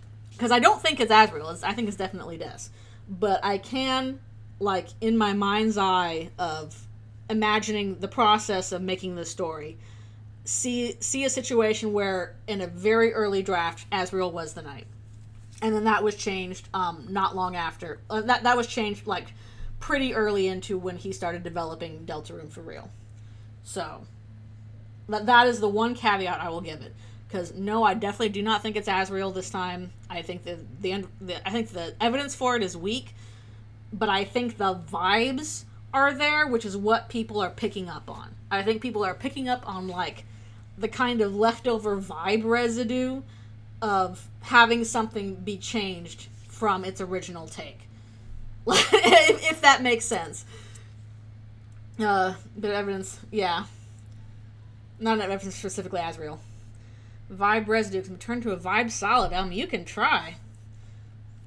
Both start with N's. Newbert is slime. You can change shape. True. I'm all in on Newbert Knight. GOG vibe residue.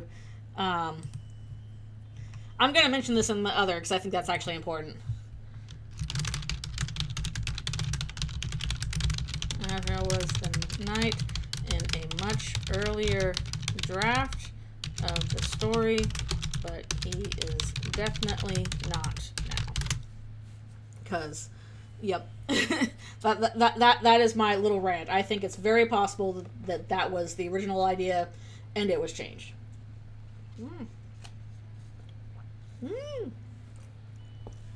Because also, if we're talking about the evidence with the girl, not as real, unless it's trans real, which that'd be neat. Rate Caddy Night. Ram says Chris played with the girl ages ago. They had a good connection with each other. The knight has to be the girl because all the Dark Worlds are based around those playtimes they had, and they base those on Dragon Blazers, and DB is based on Lord of the Hammer, and Lord of the Hammer is based on the Prophecy. This is the same evidence as before, except we're applying it to Caddy. Path of the Gold could be Caddy with how the timeline and ages match up, and they're not that good of friends. They're fine, but they mostly had like shared interests. Caddy is a character icon to introduce earlier, chapter 1. No, it'd be bad. Sorry. I think Caddy has an important role to play, but like, she's not the knight. Like, again, how is this relevant kind of thing? We were thinking Alvin was super relevant when the clues they're actually picking up were actually pointing towards Garrison. I mean, yeah, I kind of fell into that category. Huh? I guess we'll say a 2. I don't know if it's not the worst. But yeah, no, it's not Caddy. Right, Shadow Projection Knight. The Knight is a shadow projection of Chris. It's still Chris Knight. We'll never let go of Chris Knight. The Shadow Men have very similar design to the Knight, because they are literally like little their light world objects are literally the shadows of the figures by the window in the Dreamer house. Yes.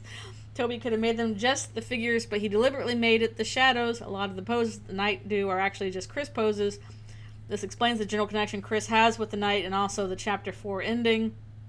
And I knows what Chris is currently doing at the end of Chapter 4, because the phone calls when Chris is about to jump out the window. When Tenna says the Knight appeared, Tenna is shown as a regular TV smiling. What we see at the end of the Chapter 2, when Chris made the fountain. That was supposed to be when the Knight appeared. Okay. So this is a little bit of a weirdness, because my current theory is that Chris has a part of their soul in the Knight. Not the whole one. Part of it. It's still Des. Like, it's still, the identity is still Des, but a little bit of Chris is with her, basically acting as like a battery to keep her going. That I know that's kind of weird, but that is like how I would do that, so that's how I would explain, like, you know, those very clear connections between Chris and the Knight. So shadow projection is kind of like a different way of explaining that, but not quite, because again, I think the fact that it's the antlers, the desk things, like, that is extremely relevant. It's not just Chris. You know, everyone gets a Chris soul. No, the Knight does and Rouse does, and Chris does. It's the split into 3. That's my thought. I should just actually write those down somewhere, so those will be in the next theory survey. My ridiculous, weird ideas. Everyone gets a Chris soul. Everyone. So I'll give it a 4. Again, my feelings on this are kind of complicated, because I think some of the ideas are there, but not quite in that form. Sora also gets him a Chris soul. Of course Sora does. He's, like, entitled to everybody's souls. I guess I don't know if I would say not surprised or I would not care. Again, those are kind of... my thoughts are a little bit more complicated. Okay, we'll say not surprised. We'll be generous, because I do think it's Des, but I think the connections with Chris mean something, and those are going to be relevant later. Okay. Right. Des's knife. Wait, when does Des have a knife? The Knight is a darkener of Des's knife that has taken Des's soul. The Knight seems related to Des, but there are knife-related elements about her, too. You mean the baseball bat? The Knight seems to be more of a darkener than a lightener. Because it has Des's soul, it could go to the light world and have determination to make a fountain. This is basically like, what if a Des darkener instead of just Des? They look similar to the Shadow Men. The knife looks to be made out of the same material as the Knight's body. They even turn into a knife for battle attacks. This boss theme is literally called Black Knife. No. Also, when did we decide that Des has a knife? Have we seen any evidence of that? Have we seen evidence of Des having a knife? We just made up a knife for her to have. The Knight is all knives. The Knight is Knife Princess from Slay the Princess. Do they mean Black Knife? I have a knife, so I'll go get a knife. That'll be the Knight now. Oh boy.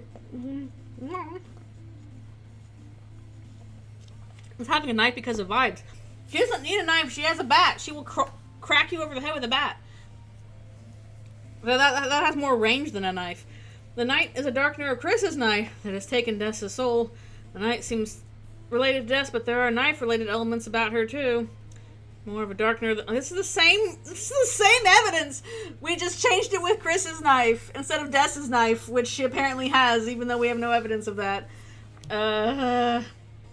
You know what? I'm gonna make this one a 1 and this one a 2. They're both the same, just this one is slightly higher because Chris actually has a knife. Whereas we just made one up for Des.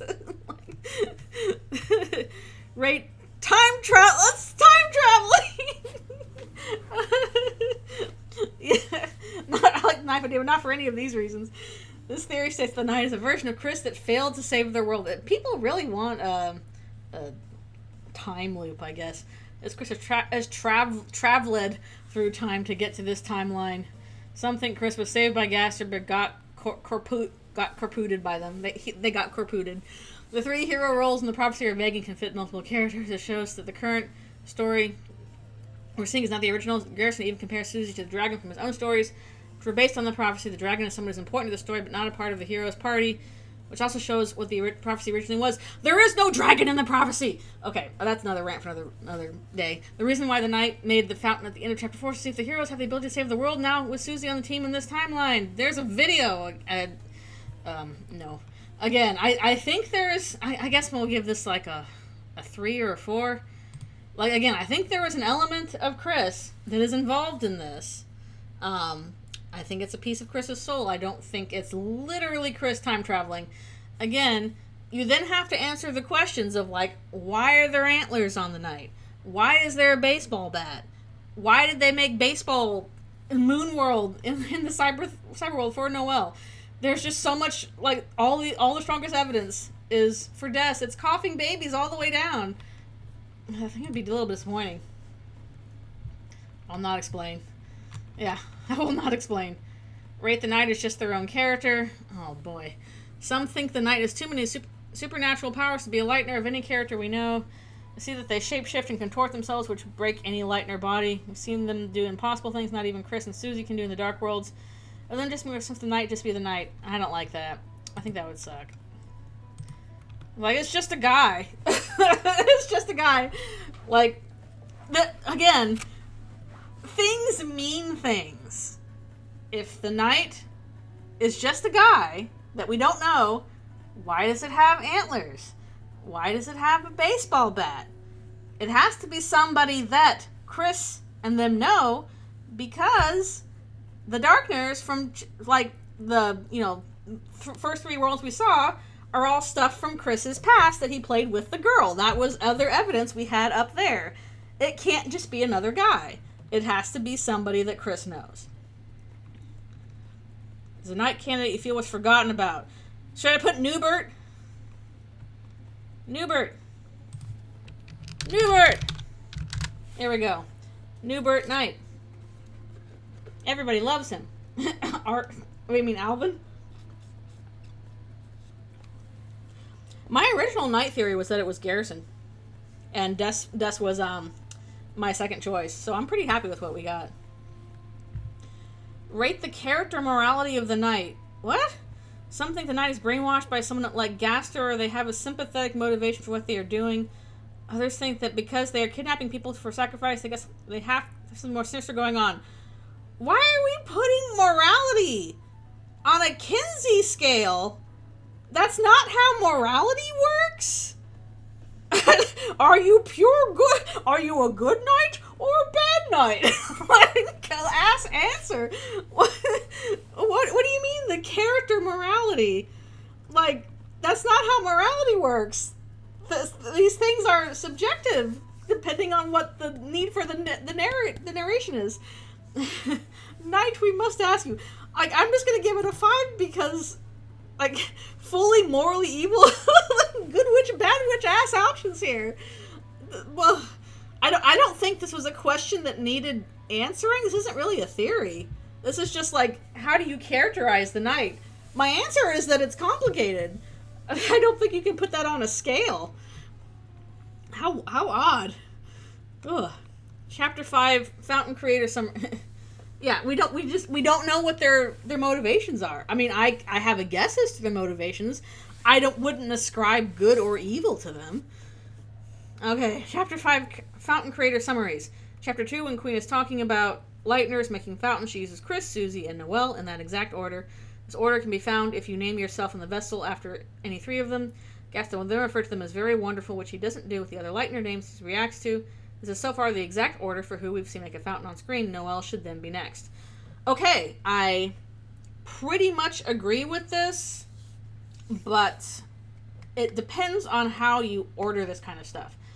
I do think that pretty much, aside from the night, that yes, the three people we are going to see make fountains are Chris and Susie and Noelle. And we've already done Chris and Susie, and Noelle is next. I don't think she is making the main fountain that we are going to do in Chapter 5. I think that's just going to be in Flower Kingdom, and the Knight's going to make that. I do think that at the end of Chapter 5, Noelle is going to make a fountain in the festival, and that is going to be our cliffhanger into Chapter 6. So basically, the Dark World that she makes will be Chapter 6's Dark World for the most part. But she will make it in Chapter 5, and that's going to be our cliffhanger ending. But I don't think she is going to make the fountain that we do in Chapter 5. I hope that makes sense. So Noelle is definitely making a fountain. Yes, I think that's true. Not the flower shop one, though. The Knight and Chris seems to have planned all the Dark Worlds, so it would make the most sense. The Knight just made the fountain again. Yes, I'm sorry. I think the Knight's making the next one in the flower shop. I think we're definitely doing the flower shop next time because we've already had set up for that for a long time. And I think we need one more normal Dark World where we're going to recruit people from. And then Chapter 6 and 7, things are going to get crazy. And that will start with Noelle making a fountain at the end of the chapter and going into the next chapter. That'll be her Dark World. Yeah. Night creating a fountain, yes. Flower shop, very likely, yes. At the end of Chapter 4, we see Chris jump out the window for an unknown reason as of now, but for what? The next Dark World is heavily hinted at being Asgore's very own flower shop, and so far every Dark World location not made by Chris is made somewhere where there is a closet. Castletown is a closet, Card Kingdom is next to Castletown, Cyberworld is a closet, Church has a closet, shows how the Knight has to move around without being seen by Hometown. It also shows that since the flower shop has no large closet, well, there is those double doors back there, then someone else has to make that Dark World. Chris would fit neatly. It could be what they're doing at the end of the Chapter 4, either against or most likely for the Knight. Others think Chris could make the fountain on the spot similar to what Susie and Chris did in Chapter 4. Chris is one of the few characters who are confirmed to know how to make a fountain. Again, we already saw Chris make one. I don't think they're going to do it. Okay, I will amend that. I do think Chris is going to make one more. It will not be Chapter 5, though. They're going to help kick off the Roaring, though, in a later chapter. Asgore, the next Dark World is heavily hinted at being Asgore's very own flower shop. There are 7 colored flowers referencing 17 souls. Asgore gets his prophecy panel. It says the flower man trapped in asylum, with Asgore looking like his Undertale self and holding a flower. Because of this heavy focus put on him, people think he will even make the fountain for the flower shop as well. I disagree. Asgore is somewhat involved in the Hometown conspiracy, and some think he'd know enough to be able to make a fountain. I kind of doubt that. There is an Asgore scene you can find at Noelle's house. Talks about a plan wanting to make things the way they used to be, which is the Black Shard, which is so far an item one can only get from defeating the Knight. Yeah. Are we reading? We are going through a survey of Deltarune theories. Susie, we see that Susie really likes to go on these adventures and such. Even after the intense events of Chapter 4, she goes on a monologue about this. She says she wants to keep being friends. She wants tomorrow to be the same as yesterday. She wants them to go back the way we were before. We've seen her make a fountain. She could easily make another one. She was happy with one tester. Tried scrolling. Okay. Who will make the main Chapter 5 Dark World? Again, my issue with this is that yes, Noelle is definitely going to make a fountain. No, it's not going to be the Chapter 5 one, the main Chapter 5 one. Okay, I'm going to put the Knight here, because I think definitely that, I'll explain below. Maybe Chris, no, Asgore's not. I don't think Susie is either. I'll be honest, I don't think anybody is going to make fountains except for the Knight, which we know for sure they're doing, and Chris, Susie, and Noelle. I think the fact that the Goner Maker that Gaster is like, oh, these are the 3 people that I think that are especially wonderful. I think that's a hint towards that. I think the fact that the Queen shows those 3 portraits in order is indicating that. Yeah, I don't think she'll create any more. I don't think Chris, I think if Chris makes one more, it'll be in conjunction with the Knight. No, okay. If I've gotten this question, why? I will say, I'll explain my reasoning here. The Knight is going to make the primary chapter 5 fountain, but I believe chapter 5 will end with a cliffhanger of Noelle making a fountain that we will explore in chapter 6. Not 6, 7. Make sure we don't get that typo. Yeah, so I think, yes, Noelle will make it next chapter, but it will not be the main one. Daddy Holiday cliffhanger, exactly. If you have forgotten about the question in 9, Roaring Causer summaries. Roaring Causer. Oh, we were just talking about this. Noelle has it pretty rough. She lost her sister, her dad is pretty sick, and her mother is rather harsh. In the short glimpse we saw, she has commented on how the Dark Worlds are just better compared to the Light World. Queen has been talking about Noelle making Neo dark fountains, and it's the only time that's ever mentioned. He is really sick, and a lot of people... Well, I think you forgot to say it was Rudy. It just said he. Like, who are we talking about? This will then lead to her causing the roaring. Noelle has also been given setup for having connections to the angel. Prophecy talks about sealing of angels' heaven. This could be referring to all the mess that Noelle has created. Something the final prophecy has some sort of connection to Noelle, and this will only tie her together more.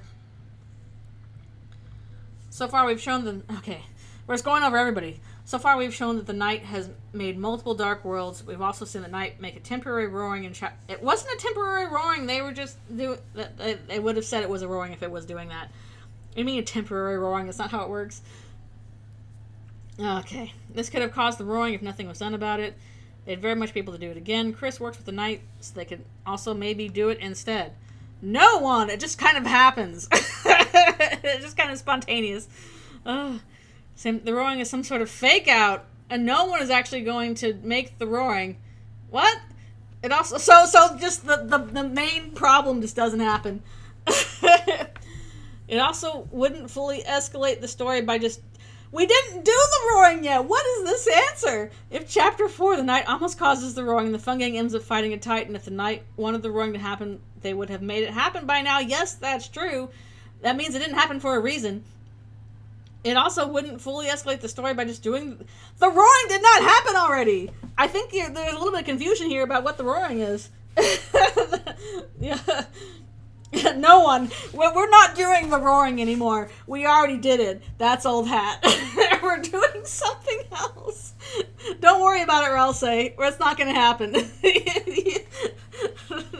It's just... Don't worry.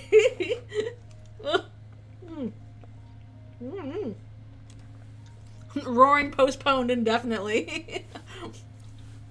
I always picture, like, Tenna's little, like, marvelous board thing, but it just says, like, the roaring, and then over it, killed. Sad music plays. We killed it. We didn't want to do it again. You saw the Titan there. We have the roaring at home. What does it mean? Okay. Susie, the opening choir in the Dark Truth. Chris sleeps in, no roaring. Tear down the roaring, tear down my kids. Mike, rebuild the roaring, rebuild my kids. Shotgun, not very likely. Yeah, I don't think she would. The opening choir in the Dark Truth includes Susie's leitmotif. What? I'm so bad at leitmotifs. A short melodic phrase followed by a pause, then repeat that. The first two include the same big interval jump in both... are you explaining the leitmotif to me? Because that doesn't sound correct. That has to be included there for a reason, like some sort of connection to the prophecy's end. Queen talks about Neo Dark Fountain. Susie has the word Neo in the file of her theme along... What? Where? Along with the file for a short, edited version of her theme. For motivation, we see that Susie really likes to go on these adventures and such.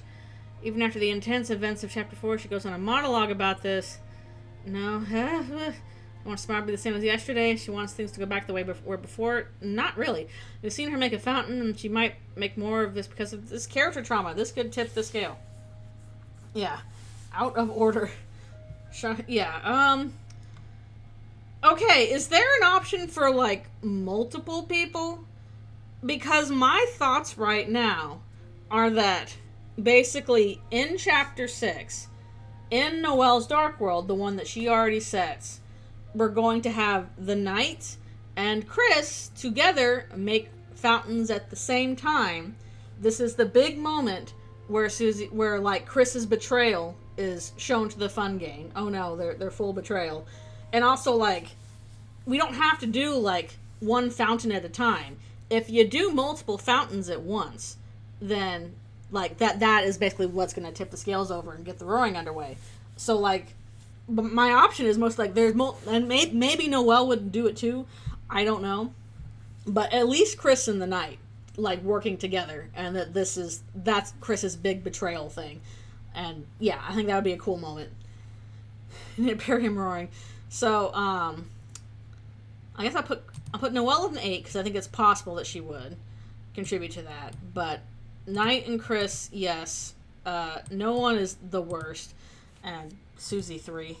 Okay, I gotta mention, like,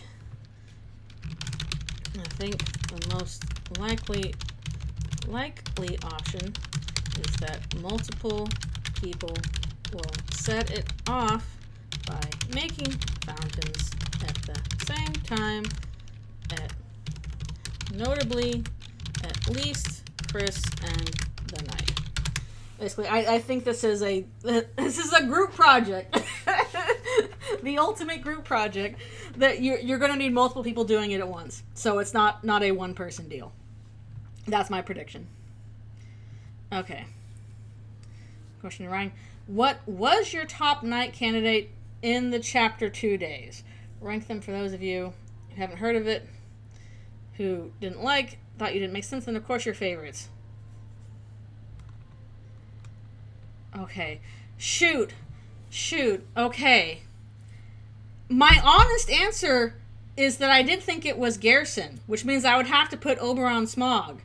The problem is that I did not like I basically am like, oh my goodness, this is going to be so annoying.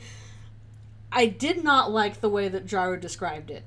But looking at the evidence, I did agree. I'm like, hey, there's something going on with Garrison here. I can really see him as the Knight. And the reason I was doing that was because I'm like, okay, these fountains are like, things of ink sort of stuff. Garrison is a fiction writer. What does it mean for a fiction writer to, be creating all this fiction that they are involved in? That could be a really interesting thing to explore. I wanted to see the relationship between a popular fiction writer and these worlds of fantasy and all that stuff. And that's where I thought that Garrison could be the Knight. And I was happy with what we got in canon because we still got those ideas explored. We still got the stuff of like, okay, Garrison as a fiction writer and how he's interacting with this fictional world and with the characters. And heck, it was even better than I expected because we got the Susie mentorship thing, which was great. So my problem with this was like, yes, I think it was Garrison, but I did not like Jaru's version of it because the characterization of him was totally wrong. I was like, yes, I think it's Garrison, but I think you like, I am not with you. Your characterization for Garrison is totally wrong. The motivation doesn't make sense for Oberon Smog. But I have to put top pick because that's what I thought.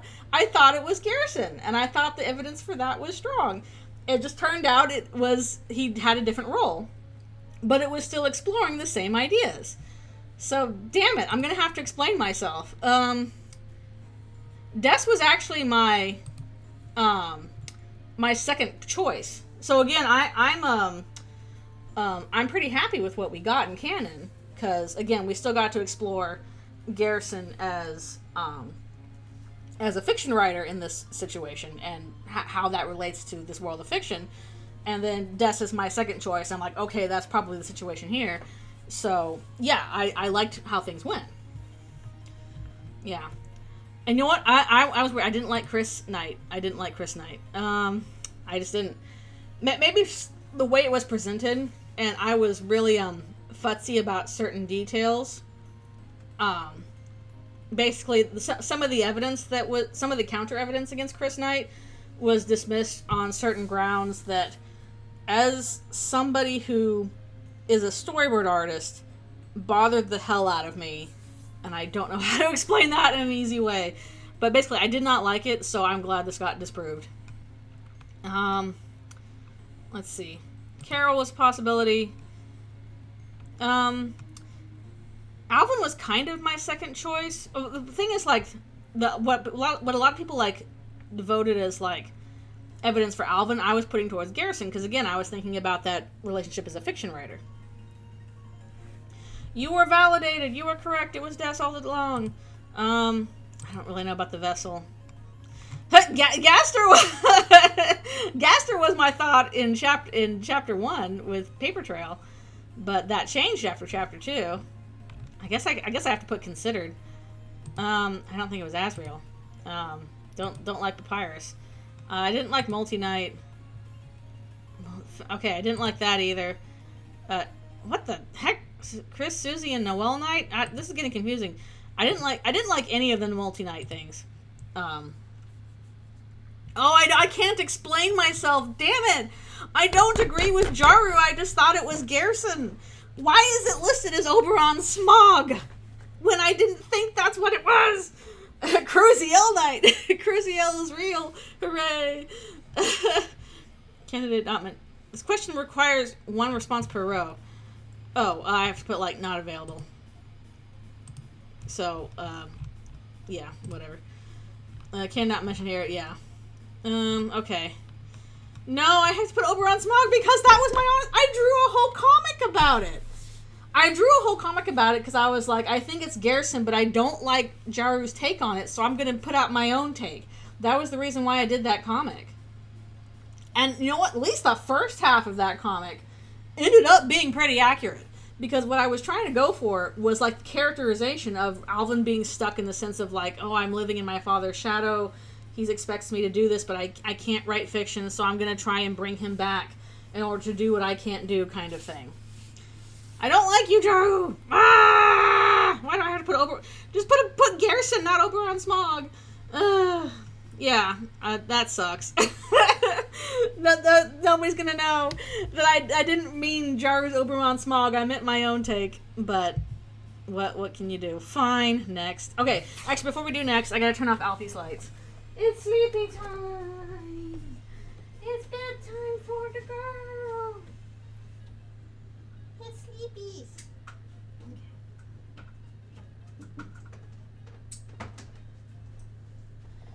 Okay. Okie dokie. We bid good night to Alfie's, and we bid farewell to this heckin' long page. Okay. Closet theories. We have a whole page of closet theories. What does that mean? And on this, Pride Month. Man. Ugh. Okay, enough of that long category. Oh, thank God, it's a shorter. Okay. Ugh. I'm gonna get my bobas. Okay. Okay, enough of that long category. That was the longest one, so the rest won't be as long. Thank goodness. Anyways, Closet Night back in the Chapter 2 days only had one direction, but now it's actually a whole branch of small theories. Well, okay. Let's go into the closet together. No, it's Pride Month. I know. I'm being a doof. No, I didn't scan the QR code at the end of Digital Circus, but I did see it. Okay, right. Hiding Closet Night. There are 2 closets you can find by dark rolls after the fountains are sealed. They say a large person can easily fit inside. For both, and people think the knight is hiding there. Try not to be seen before everyone is gone. Noelle and Birdley seem to have entered the dark world while the fountain was made in Chapter 2 because they were sitting. I mean, if the point is, like, yes, the knight was hiding in the closet, yeah, I do think that's true, because, like, if they weren't, why would they have that weird dialogue about a large person could easily fit inside? You're supposed to discern something from this information. Like, it wouldn't be described that way if it wasn't supposed to mean something, I feel like. Because otherwise you just be like, it's a closet. But the fact they're like, hey, there could be a person in this closet. You know, have you thought about there being a person in this closet? Like, you're supposed to connect the dots. So yes, that they were in the closet. Not surprised that's where they would be. I think that's always been the case. Wait. Hiding closet night, only chapter 4. Oh, this seems a little pedantic. Some people think closet night has too many holes in chapter 2. Are we still arguing about this? And that it's only true in chapter 4 with the text also referencing the fandom theory. No. Noelle and Berdley never sat down to study. Susie and Chris are in the middle of the big room in chapter 4 when leaving the dark world. They're also by the table like Noelle and Berdley in chapter 2. In chapter 3, Susie enters the dark world by the sofa. Susie meets Noelle right when they enter, so Noelle must have entered the same way. They're also not in Queen's recording. Timeline-wise, it has too much happening too close. What the Knight is doing in chapter 4 in the closet is waiting for the Fun Game to leave, possibly while also trying to kidnap Alvin. I think this is getting a little bit nitpicky. I think the one thing we were supposed to take away from the closet is like, yep, that's where the Knight was. That's where it made the fountain. It's in the closet. Like, do we have to get all this picky about when things happened? I don't care. 5 or 4. Teleportation closet. Ooh. We really want to figure out the lore on this one. Okay. The Knight would have been spooted. It would have been spooted by now. It's been spooted. Chris, I've spooted the Knight. So something regular closet Knight doesn't work at all now. The closet text in chapter 3 and 4 actually has the meaning the Knight can teleport. I think you mean they can spoot. Every Dark World location not by Chris is made somewhere where there is a closet. Castletown is a closet. Card Kingdom is next to Castletown. Cyberworld has a closet. Church has a closet. It shows how Des the Knight is able to move around without being seen by Hometown. Let's give an explanation for why Chris had to make the chapter 3 Dark Fountain in the Night plan, because the Knight wasn't able to. They have to teleport in really dark spots. The Knight has supernatural power, so this falls in line with that. This is similar to the closets that allow you to teleport in chapter 1 and 2, which would be setting up how the Knight travels. The only time the Knight is running around in Hometown is when kidnapping Lightners who can't teleport. And at night. Okay, this is this is silly, but it's shockingly making a good amount of sense. In terms of, if there's something wrong with the Knight and they cannot move around in the light, they can only move around in the darkness. And this is, how they're getting around dark spaces. They just have to be somewhere where it's dark. Which is why they could go outside when it was nighttime, because there was not enough light. So, that can explain, why can't people just recognize Des? It's because she can't go out in the light, because, of whatever's wrong with her. This makes a shocking amount of sense. And sometimes it's what do you mean? On the other hand, it's okay, I could buy it. Maybe that's how Rouse does it, I don't know. Just pop around wherever it's dark. So, okay. There's not much evidence for it, but it's I could buy it. I could buy it. Yeah, there's not really evidence aside from the fact that it's an explanation for why hasn't anybody seen the Knight when they're running around and stuff, and it's because they're popping in and out of dark spaces. It raises a question of okay, is this just one of their abilities? They can just kind of teleport between dark spaces. If that is the case, I hope they explain that. But it's not a bad explanation for what's it doing in the light world? That's perfectly reasonable, actually. Yeah, that's what I'm saying. Des has flown around in the light world, but she's only done it, but it's only happened at night when there's no light. So if the issue is that the Knight cannot exist in the light world because of the light, then that is a perfectly decent explanation for why they are doing that. So okay, right? Mayor money tunnels, huh? The Knight has tunnels to move around Hometown to not be seen, and also move around faster. So Disneyland tunnels. The dark worlds by the Knight are made in public buildings. The public buildings would all have entrances to the shelter in case of emergencies. I don't know. That's not really how those work. The closets with the Although the closet text could be where they lead tunnels underground and is functionally teleportation, hence why I'm putting it here. Ironically enough, even though this is like a more grounded situation, I feel like it makes less sense than the night just using Dark World magic to teleport between stuff. I don't think I would care, but I think it actually makes less sense somehow than the night is teleporting between closets, because like logistically that opens up a whole lot of other questions, namely like if we can get into the bunker or the shelter through like a closet, then why does it matter that we need to go find the codes? Actually, I'm going to give it a 3 and add that bit.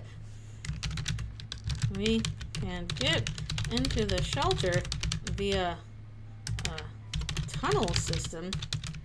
Why does it matter to get the shelter codes? Oh, hello. Thank you for the raid. Hello. We are looking at Deltarune theories. Hello. Thank you for coming. I hope that your stream went well. We're looking at silly things. We're talking about closets right now. But hello, raiders. Thank you for coming. I normally do video games on Friday night, and then I do art on Sunday morning. I've been kind of putting off starting a new game because I keep waiting for Deltarune Chapter 5 to be announced, and it hasn't yet. So we're looking at Deltarune theories. I started this last week, and we're finishing it up this time. That's what I said. Like, why are we talking about closets in this here Pride Month? And year of our Pride 2026. But we're almost done. Right, Chapter 4, Closet Dialogue is fandom reference. Some think everything Closet Night is related is dumb, and it's just a fandom joke people to freak out over. Toby has done this before. Pluie, the Mike's Toy Story 5 tweet. No. I do not like the fact that, wouldn't it be funny if Toby was just, like, being mean? No. Bad. It's teleportation over that. Oh, you've been art in the stream? Awesome. I'm so glad it was productive for you.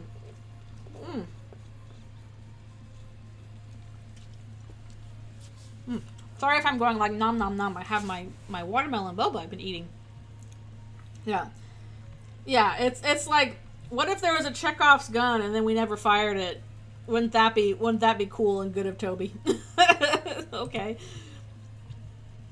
Oh no, caller theories. I feel like we just need to like put in Andrew Cunningham's little rant of like, coincidences happen in real life because there is no God. Like, that's just what we apply here.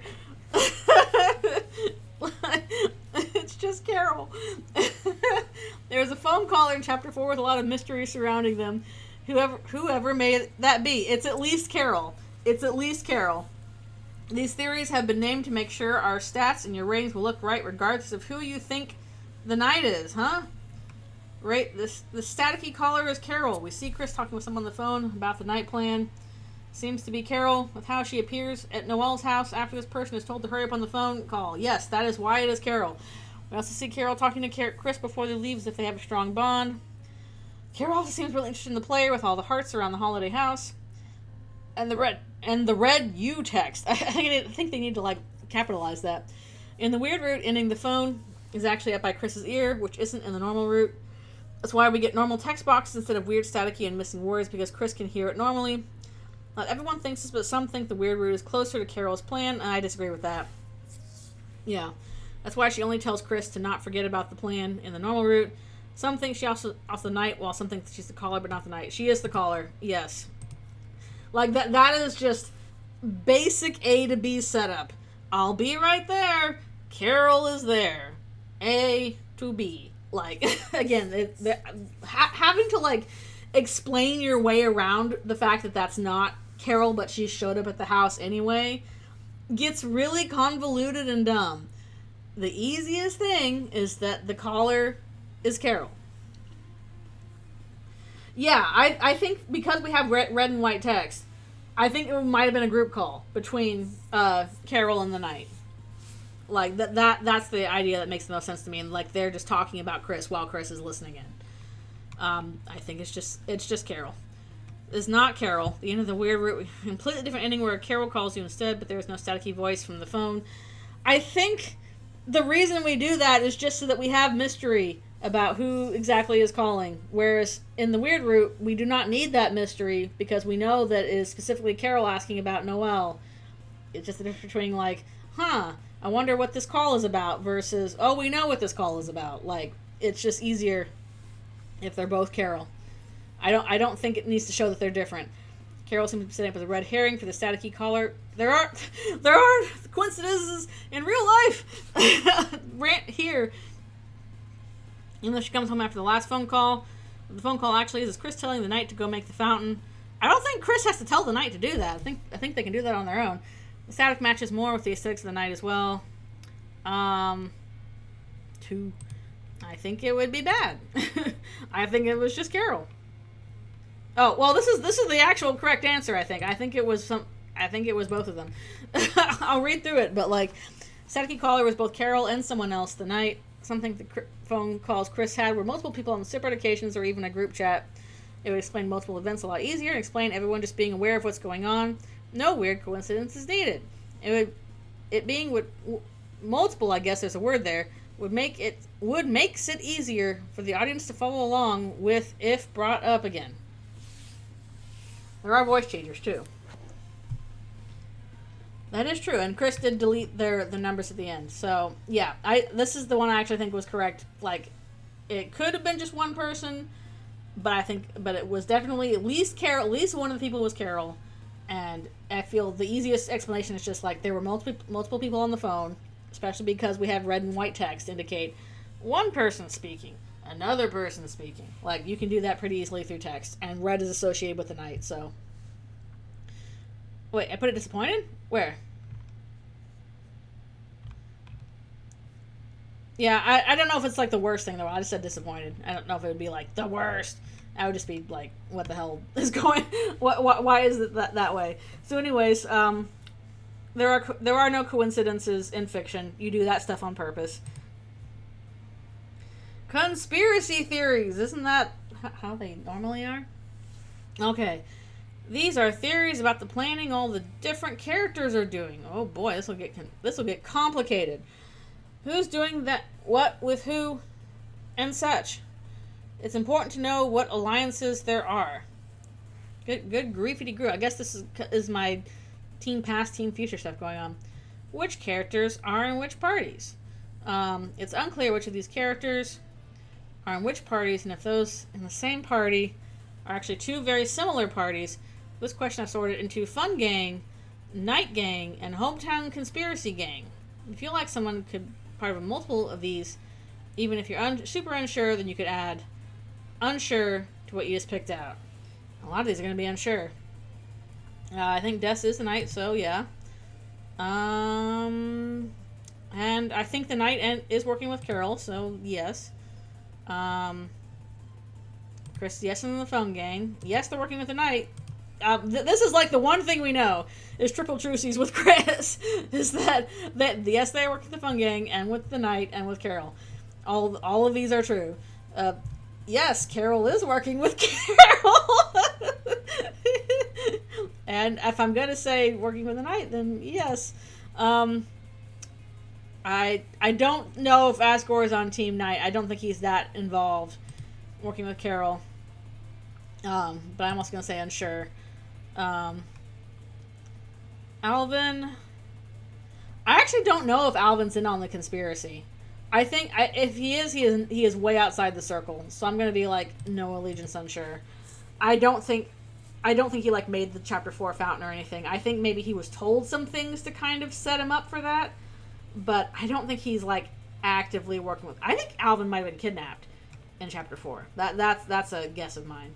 Susie, definitely with the Fun Gang. Ralph say definitely with the Fun Gang. I do not think he's with anybody else but that. Noelle, Fun Gang, obviously. I don't think she has. I mean, Carol is her mom. That's not an allegiance thing. Rudy has no allegiance. Asriel has no allegiance. I don't think she's working with anybody. Undyne, no. Nope. A lot of these are no allegiances. It depends if side with her sister and mom. The problem is that like it depends on what their goals are. Like, if their goals are... Basically, the reason why I don't think she would, like, have an allegiance with them is that I think she is being kept out of the loop on purpose, the same way Toriel is. So if Noelle is being kept out of the loop on purpose, then that kind of sounds like, no, she would not be willing to go along with whatever the Knight and Carol are doing.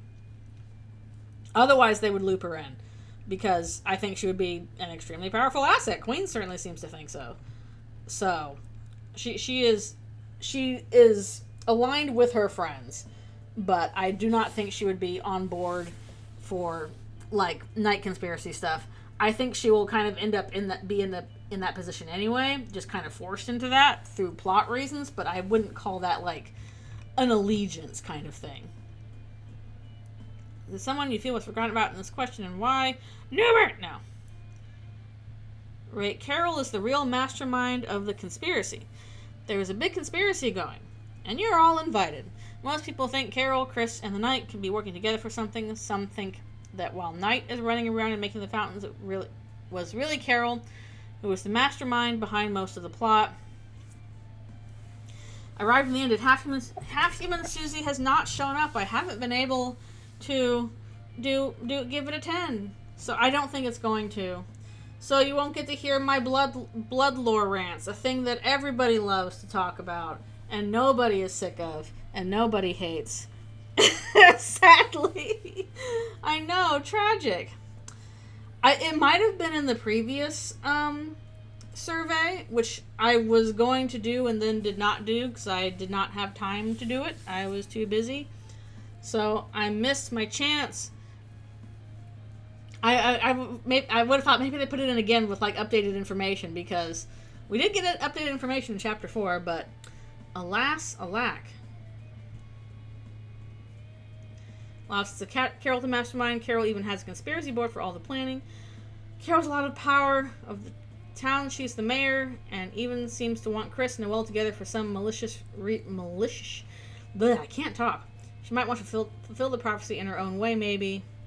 I'm in a situation where, like, I do think that is the case, but I think she has less control over the situation than she believes she does. But I think she is trying to mastermind. So I'll give this an 8. Pretty high up. And I would not be surprised if that happened. Would it be good preferable? Maybe I can give it a good preferable. Yeah, again, I think it's a weird thing where, like, I think she is masterminding it, but I think she overestimates how much power she has in this situation. It is my thought. So, makes sense, but it's complicated. Right, the Knight is the real mastermind of the conspiracy.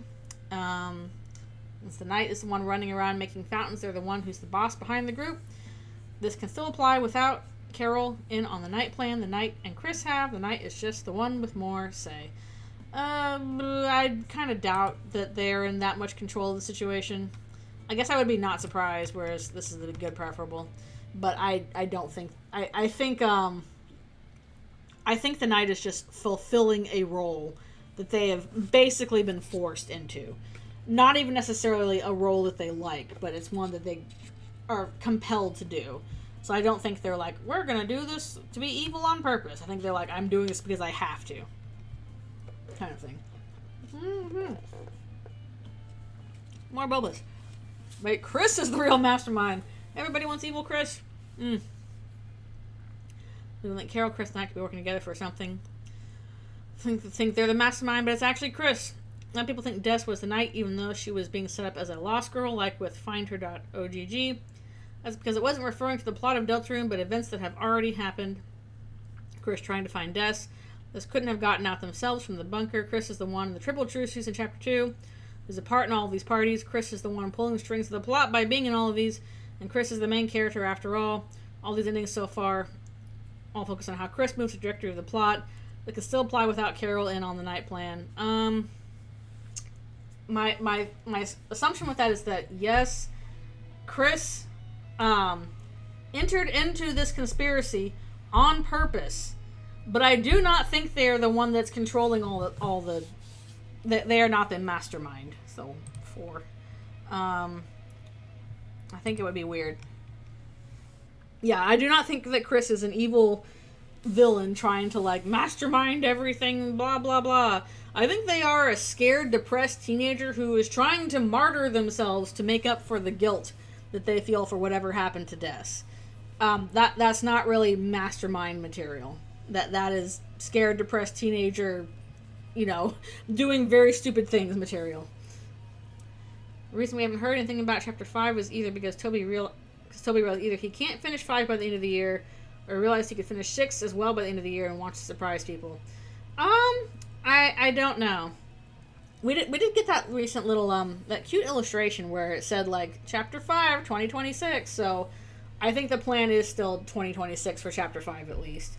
But I imagine Chapter 6 still needs quite a bit to do. I don't know. And if he's gonna add Chapter 6 on that, please tell us. Don't leave us in suspense for like 6 months. Good grief. Please. Rate agreement conspiracy. There was no mastermind of the conspiracy, and everyone has agreed on the planning without anyone having an ulterior motive. The phone calls is a fine example of this. Chris follows along with what the Static caller tells them, and they will also hurry up when Chris tells them to. Toby might be setting up Gaster or a friend as the antagonist instead, even any of the conspiracy members without them being the mastermind. That doesn't really make sense. Then it's like, why are they doing this? He is holding Chapter 5 pretty close to the vest. That's true. This would be kind of weird. I'm not quite sure what agreement conspiracy is supposed to mean, except for, like, I just don't think Gaster or Friend are the main antagonist of the game. They might, like, Friend might be a antagonist, but I don't think, like, the main mastermind or anything like that. Oh, okay, I need to drink some water. I've been drinking too much boba.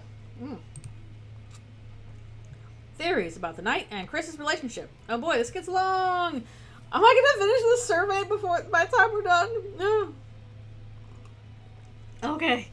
Phew. Portrayed could be a juicy plot point. That's true. Chris and the Knight are teaming up, so these theories try and go deeper into the relationship and what each side is like. Some of these theories might assume Des is the Knight because they try to expand upon that theory. I think that, again, hydrogen bomb versus coughing babies. Rate the girl Chris played with theories. There's a girl that Ram brings up when talking with him and Chris, and will talk with him and Chris and her used play a lot together when younger. Whew. These typos are scrambling my brain. Playing make-believe with a laptop and king cards. This could be Noelle since it would fit within the age range. We also know that the holidays and Dreamer were much closer together and that Noelle and Chris were closer friends then. Others think it's Des. It strengthens the relationship between Chris and the Knight. If the Knight is Des, it shows the relationship goes all the way back. The old make-believe they did is also what becomes the eventual Dark Worlds they make together. Ram also says, "How is she, Chris? Are you alright?" Well, it's alright, which implies something happened to the girl, likening Des disappearing. Caddy is one of the only other characters could fit as this girl. Caddy is the only other girl around the age of Chris that would fit here. Yes, I do think that... okay, I think the girl is Des. Girl could also be Noelle. We can do that. Girl is Caddy. Unlikely. But yeah, I think Des is the most likely one. And explains, again, why she's the Knight, stuff like that. Girl being the little girl. Okay. Right, Chris is teaming up with the Knight by choice. This is something they agreed to. I do think this was Chris's choice, but I think it's one that they are regretting. The Knight is even knighting Chris after the Knight fight. Chris is also literally holding back their attacks. In the fight with Rouse and Susie are both swooned because the Knight the Knight swooned them after it was spooted to not see and such. They get stronger. On the last no-hit turn, they even cough as a sign which the Knight reacts to signal that the fight must end. Chris also imagines Jockington as the Knight when you try and force them to imagine the Knight without their helmet. It shows they willingly want to hide their real identity. Some think that Knight is Des. This would make their partnership stronger. They used to be childhood friends. This goes all the way back. Some think they went alone together to the shelter the day Des got lost as well. The promise that gets brought by the caller, some think is the Knight at the end of Chapter 4 could be the same one, and don't forget. Not sure about that. Yeah. The scene can't be misread as Chris breaking the promise, because the scene doesn't appear in the Weird Root ending. If it's Carol, that's already shown they both have a strong connection, and a mandatory cutscene between them both. Yeah, I'll give it a 9. I do think this is Chris's decision. I think it is a decision that they regret and that they're like second guessing, but they cannot back out of. I think they feel trapped in it. But I do think this was their choice. I think it would be good and preferable. But I think it would solidify again relationship between Chris and Des and add a bunch of stuff to Chris's character. So yes, I think that's true. Right, Chris is teaming up with the Knight unwillingly. This is not something Chris wants to do, and the Knight is forcing them against their will to work with them.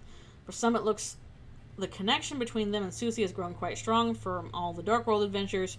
Chris doesn't like working with the Knight and would rather be with Susie. It looks like they're jumping out the window after Susie at the end of Chapter 4. When Ralsei and Susie are both fainted in the Knight fight, Chris's attack gets stronger. They aren't happy with their friends getting hurt.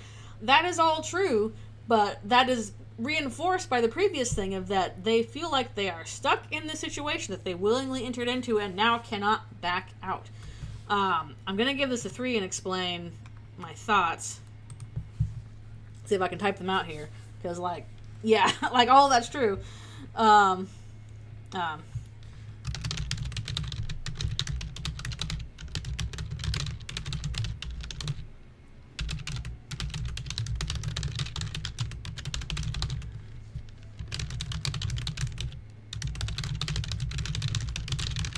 But they can't back out of their promise. Again, they said, you promise, so being satisfying, Chris betraying the Knight. Possible, I promise, I just don't think that's going to happen. I don't think that's going to happen because Chris is, like, so overwhelmed with guilt that they, again, I think they're going to martyr themselves or they're going to try. And the friends are going to be like, hell no, we're not letting you do that, but they're going to try.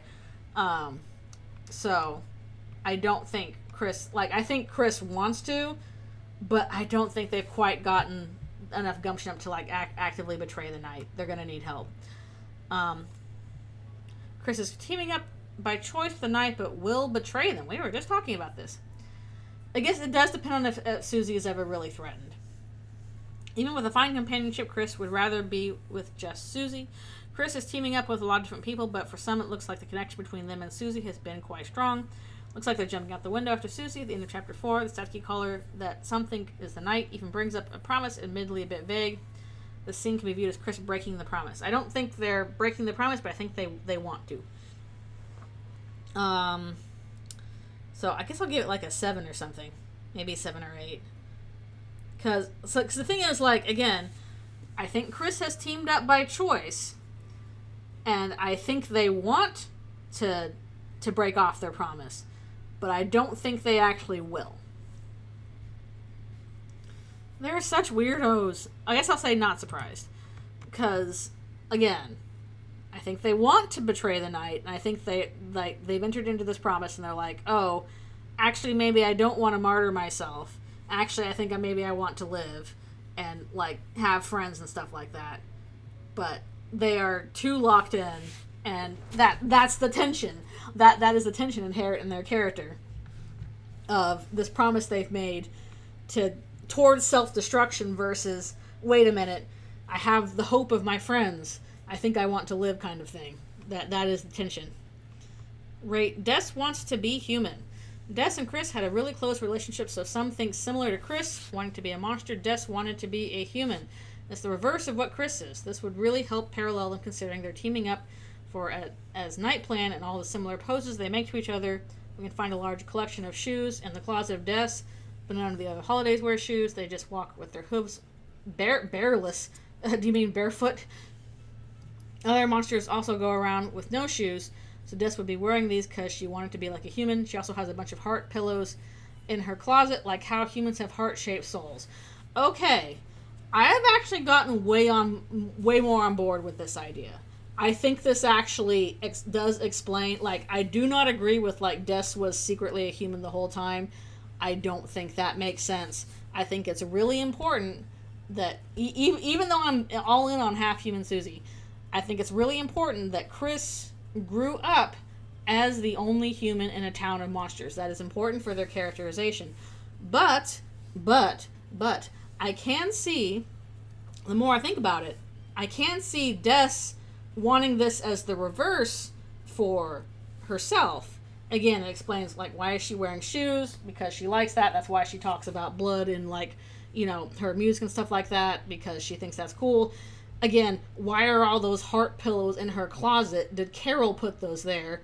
Or were those already there? And if so, why were those already there? And, look at humanity from a detached lens. A diverse group of other people and humans would be so weird. What I'm seeing this as, it's like, okay, let's look at, like, the relationship between humans and monsters in this universe. I see this kind of thing of, like, basically, because humans are still kind of scared of monsters, that seems to be, like, the impression is that, like, okay, we're not going to deal with monsters very much. Monsters have kind of, like, this social model minority thing going on, where they really have to kind of, like, hype up not being scary. They have to, like, be seen as very non-threatening.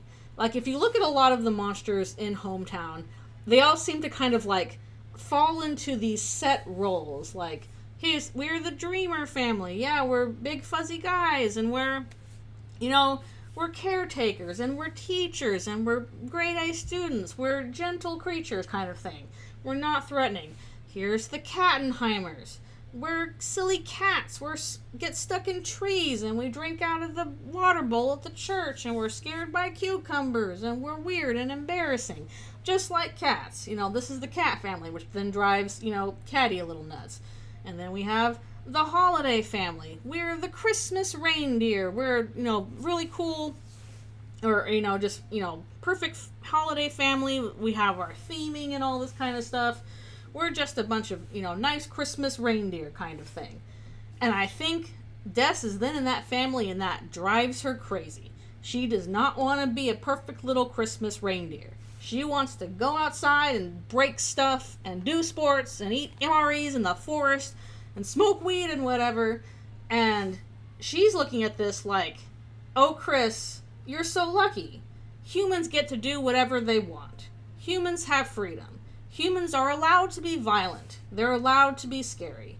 Whereas as a monster, I'm supposed to fit into this, like, preconceived idea of what I am as a monster, and I don't like that. I wish I was allowed to do whatever I wanted and to be violent and scary and, all this kind of stuff. And for that reason, like, I think humans are cool. I wish I was more like a human. Basically, I see that fitting in with Des's characterization of not feeling like she fits in with her family, and seeing humans as, like, this kind of ideal sense of freedom, and that humans can do whatever they want. They're allowed to be angry. They're allowed to be violent, whereas monsters kind of socially can't do that because that makes them too scary to humans, and we can't do that. We can't cause problems. So I can see it like that. And then in, like, the reverse of that, Chris is the opposite. They're like, okay, when they were a little kid, I'd feel really lonely being a human. I wish I was like my family. I wish I was a monster. I could fit in with people if I was, a good student instead of this weird, creepy, gross thing that, everybody's kind of awkward around. I could be, cool like my brother or whatever, even though Susie does not agree kind of thing. This kind of, like, reverse situation with Des, which then makes it even crazier if, something happened wherein whatever happened to Des involved Chris getting violent with her. Not because they disliked her, but, they just lashed out in a moment of anger. And through their violence towards her, she got hurt or lost or whatever happened. That's just going to double hit them with the guilt after Des was like, oh, I wish I could be... Yeah, Chris accidentally validating the stereotype, basically. And then what becomes even worse is if Carol then validates that even more, and it's like, oh, Chris, I know that you didn't mean to do it.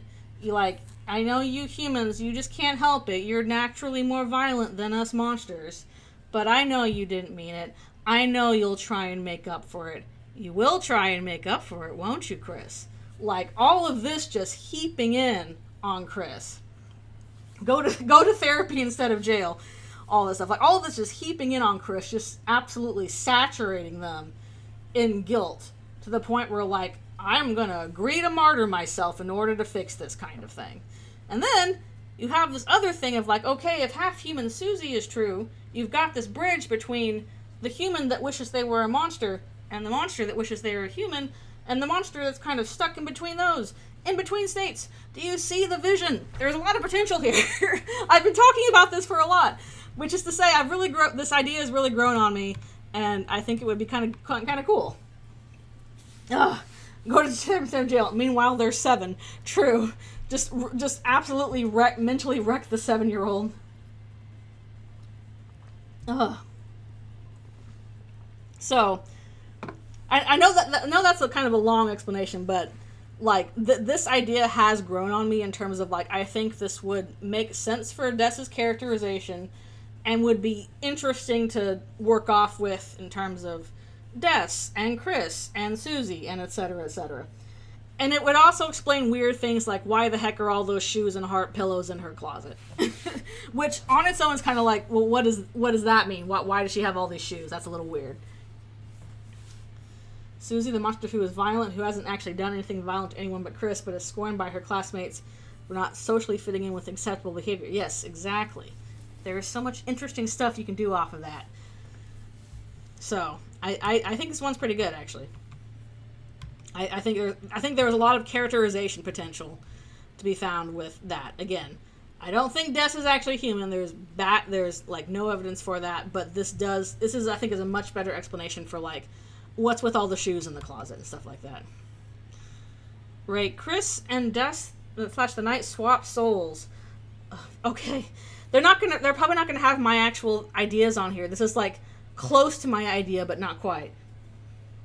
If Carol were to expose Susie, would she hit her with your human side makes you a thug, and everyone in town is like, ooh, that makes sense. And oh yeah, oh my goodness, see, that's exactly how it could work out. I do think that if we get the Susie half human exposed thing, that Carol would basically use it as a leverage against Susie. Like, hey, you're a violent thug, you're a weird freak, because you are mixed race and kind of stuff. And depending on, like, I can totally see her doing that racism card. Like, I know people are like, oh, Carol, blah, blah, blah. I don't think she's homophobic. But I think she could pull a racism card. Because there are ways to do that are, like, acceptable and subtle and kind of stuff. Especially, like, yeah, for a number of different reasons. I do think that Carol could do that. So if she does expose Susie that way, she could hit her with the, your human half is what makes you violent and bad kind of stuff. So it could be interesting. It could be interesting.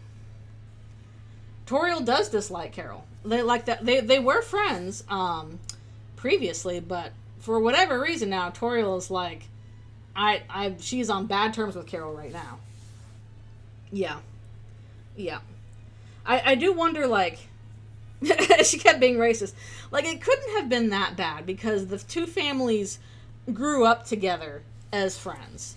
And, like, it might have been a thing where, like, Carol's like, oh, you're adopting a human? Okay, well, I'm sure you'll raise them, right, Toriel? I trust you, kind of thing. And then, which, then plays into Toriel's, sense to be a good mom and stuff like that. And then if Des, something bad happens to Des and Chris is at fault, or feels they are at fault, then that's really gonna twist Carol back more into, like, I don't really like this human except for how I can use them for prophecy purposes because, hey, a cage with human soul and parts is necessary for prophecy purposes. So, she is, yeah. Whatever's going on, Toriel doesn't like it, and I think that's interesting. Oh, we keep talking about other stuff instead of... I need water. Alright, at some point before the start of the game, Chris and Des swap souls. Chris has Des' soul inside them, and Des, who is now the Knight, has Chris' soul inside them. That soul that the player is controlling is a new soul made for the player. I do think that's true. The theory tries to explain why Chris and the Knight are not so connected, but seem to be so on a supernatural level. Not only do their dark worlds share the same ideas, color platelet, it's in their blood, and darkness, but they all seem to know what the other is doing somehow. Assuming that the phone caller is the Knight, they call Chris after they take out the soul, telling Chris they need the soul for the dark world. But even more importantly, at the end of Chapter 4, the Knight calls Chris to remind them of their promise when Chris is trying to jump out the window.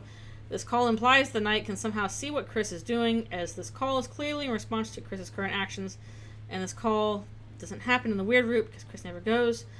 The window during that scene, it could explain those points, that their souls being inside each other's bodies, they know what the other is doing, but either wants to talk to each other still.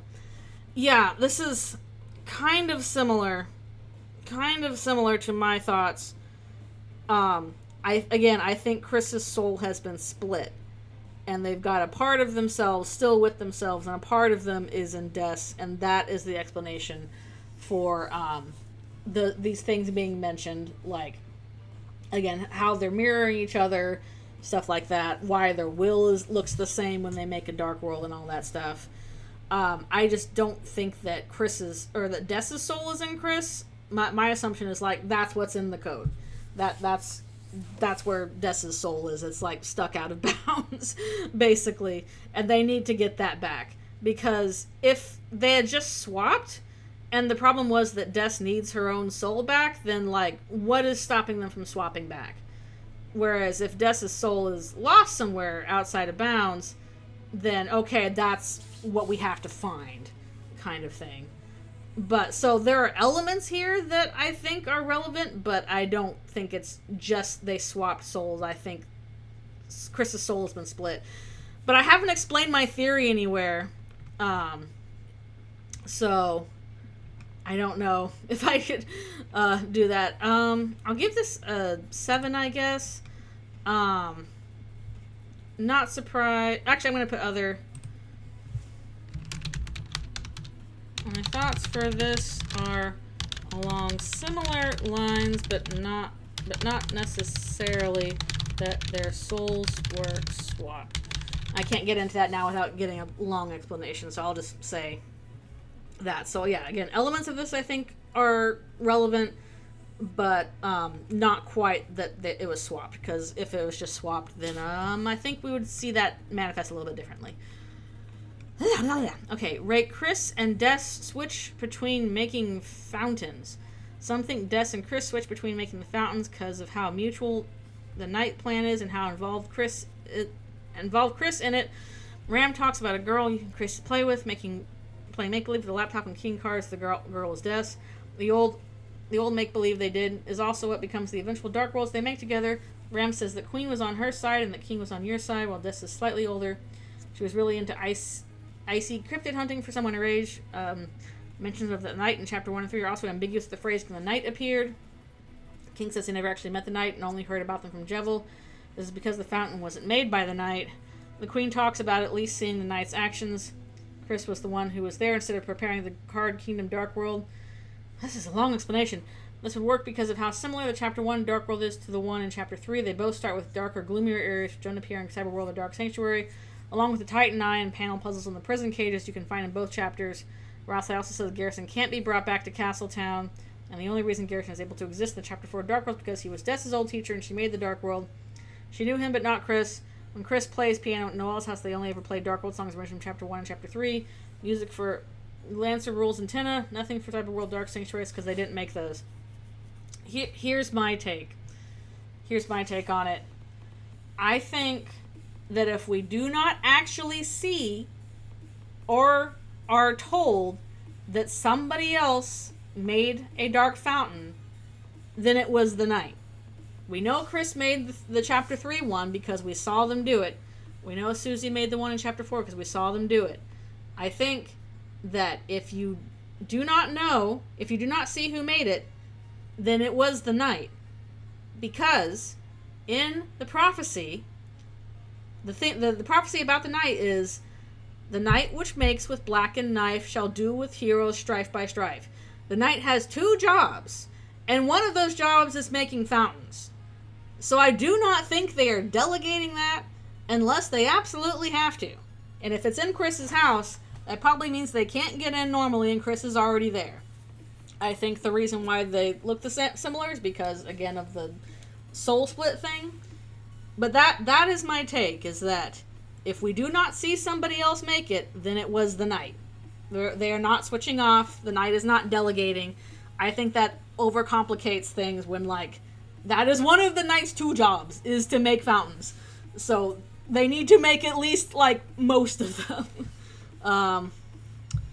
So, I don't know, I'm going to give it a 4. Is all of these... Oh, how many of these are... Oh. Okay. I'm just going to copy-paste, I think, my explanation. Because I feel like that's important.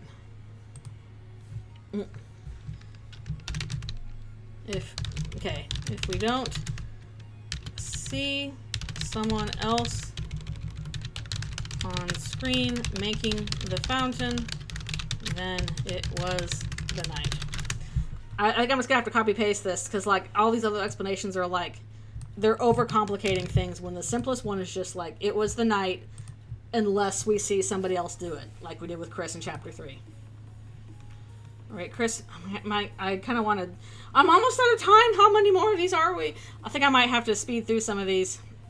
Or I was hoping we could do this in one session, but I don't know if we can. All right, Chris made the Card Kingdom Dark World. Chris says he never actually met the Knight. Only heard about it from Jevils because the fountain wasn't made by the Knight. Green talks about leasing the Knight's actions, a video of it. Okay, this is all to say, did Chris make the Card Kingdom? No, I don't think so. I think if we don't see them on screen, it was the Knight. I made the Castletown Dark World. In Chapter 1, there was a dark and gloomy area that appears specifically in the start of the Castletown Dark World. Castletown is the only one that is a bit of shaky ground for me because we do not know what its deal is. Why is it special compared to other ones? It's like, pure darkness or whatever. So that is the only one where I'm like, okay, this might be something different than the Knight. But I still think that the rule of thumb should be if we don't see them make it, then but I'm going to give a little bit of leeway for Castletown because I do think that Castletown is a bit of a gray area because it's special. So yeah. Right, the Knight does the knighting, that Chris makes the Dark Worlds. No. That's what I was just talking about. I'm not going to... I don't know if I want to read through all of this. Theory says that while Chris is the Roaring Knight, we see kill Tenna and taunt the Lancer fan club. They're the one making the fountains for them. This overcomplicates it. There have always been theories with evidence that point towards Chris making the Castletown, Card Kingdom, and Cyberworld Dark Worlds. Nope, not Cyberworld. That one definitely points towards Des for the baseball stuff. But for Chapter Dark Sanctuary might look completely impossible. Yeah, that one's impossible because we just came from a Dark World and we're always with Chris. And the main cast of Chapter 4, except there's actually a time of window where Chris could have made the fountain at church. Okay, no. And the soul gets involved with Susie and Noelle. Yeah, it's impossible. I'm going to give this a 2. Making fountains is one of the Knight's main jobs. It is not delegating all of that to Chris. Yeah, like the prophecy literally says, guess what the Knight does? It makes fountains. So if you're gonna say that, oh, Chris was actually doing that, well, the prophecy's broken, I guess. It's not delegating. Sorry, no. The Knight is doing that. Right, Des the Knight is no longer a proper Lightner. The Knight does a lot of things a normal Lightner probably shouldn't be able to do, like shapeshift and glitch out. On top of this, their appearance matches that of the Titans and the Shadow Men. They seem to be the same in both the Light and Dark worlds, suggested by the Black Shard item, which comes from the Knight and is the same in both the Light and Dark world. So it's possible the Knight is more... I'm losing the ability to talk. I've been talking for hours. There are multiple possible ways this could be the case, like, for example, the Knight could be a Darkner or Titan that took a Lightner soul, which allows to go into the Light world and make fountains. Maybe they're a Lightner that turned into a Darkner or Titan somehow. I think that's kind of obvious. There's clearly something going on there. Like, again, we can argue about what the hell is going on. I think they are a Lightner, but there's, like, problems. So, yes, it's good. So, like, something... yeah, something is clearly happening. Like, it's clearly something happening in his desk. We can argue forever about what that is, because we're not sure.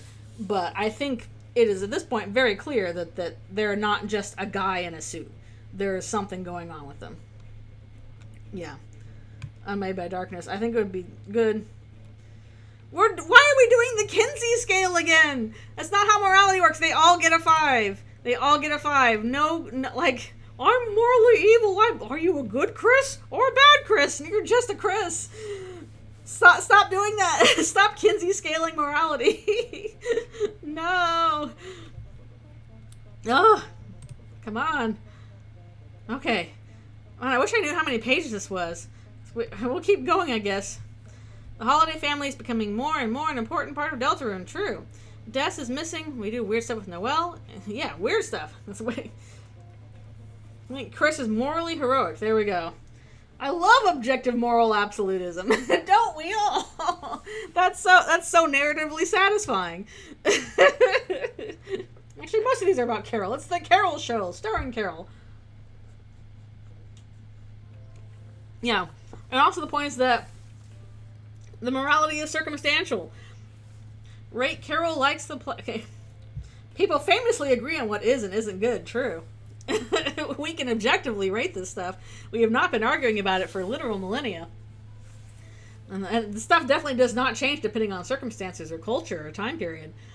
In the holiday house, we can see a bit more than just Christmas decoration, a bunch of hearts used as decoration. This shows that someone is aware of the heart soul that we're controlling. That seems to be Carol. At the end of this house segment, Carol confronts Chris and says, as you know, you're welcome here anytime. The second U is colored red, which implies the red soul instead of Chris. Also just the second U that's red, which shows that 2 U's are different. He's saying to Chris that we're welcome here. I mean, yes, I think that's true. The thing is, I don't think she likes the player like the way... Okay, I don't think Carol likes the player the same way that Gaster likes the player. Gaster likes the player in the sense of like, oh, player, you're so cool. I want to see you succeed. You're so cool. Whereas Carol is like, this is my useful little tool that's going to do the things that I want to accomplish. So, like, it's not quite the, like... She likes us as a thing we can use, whereas Gaster likes us as a person involved in the narrative. So, I guess not surprised.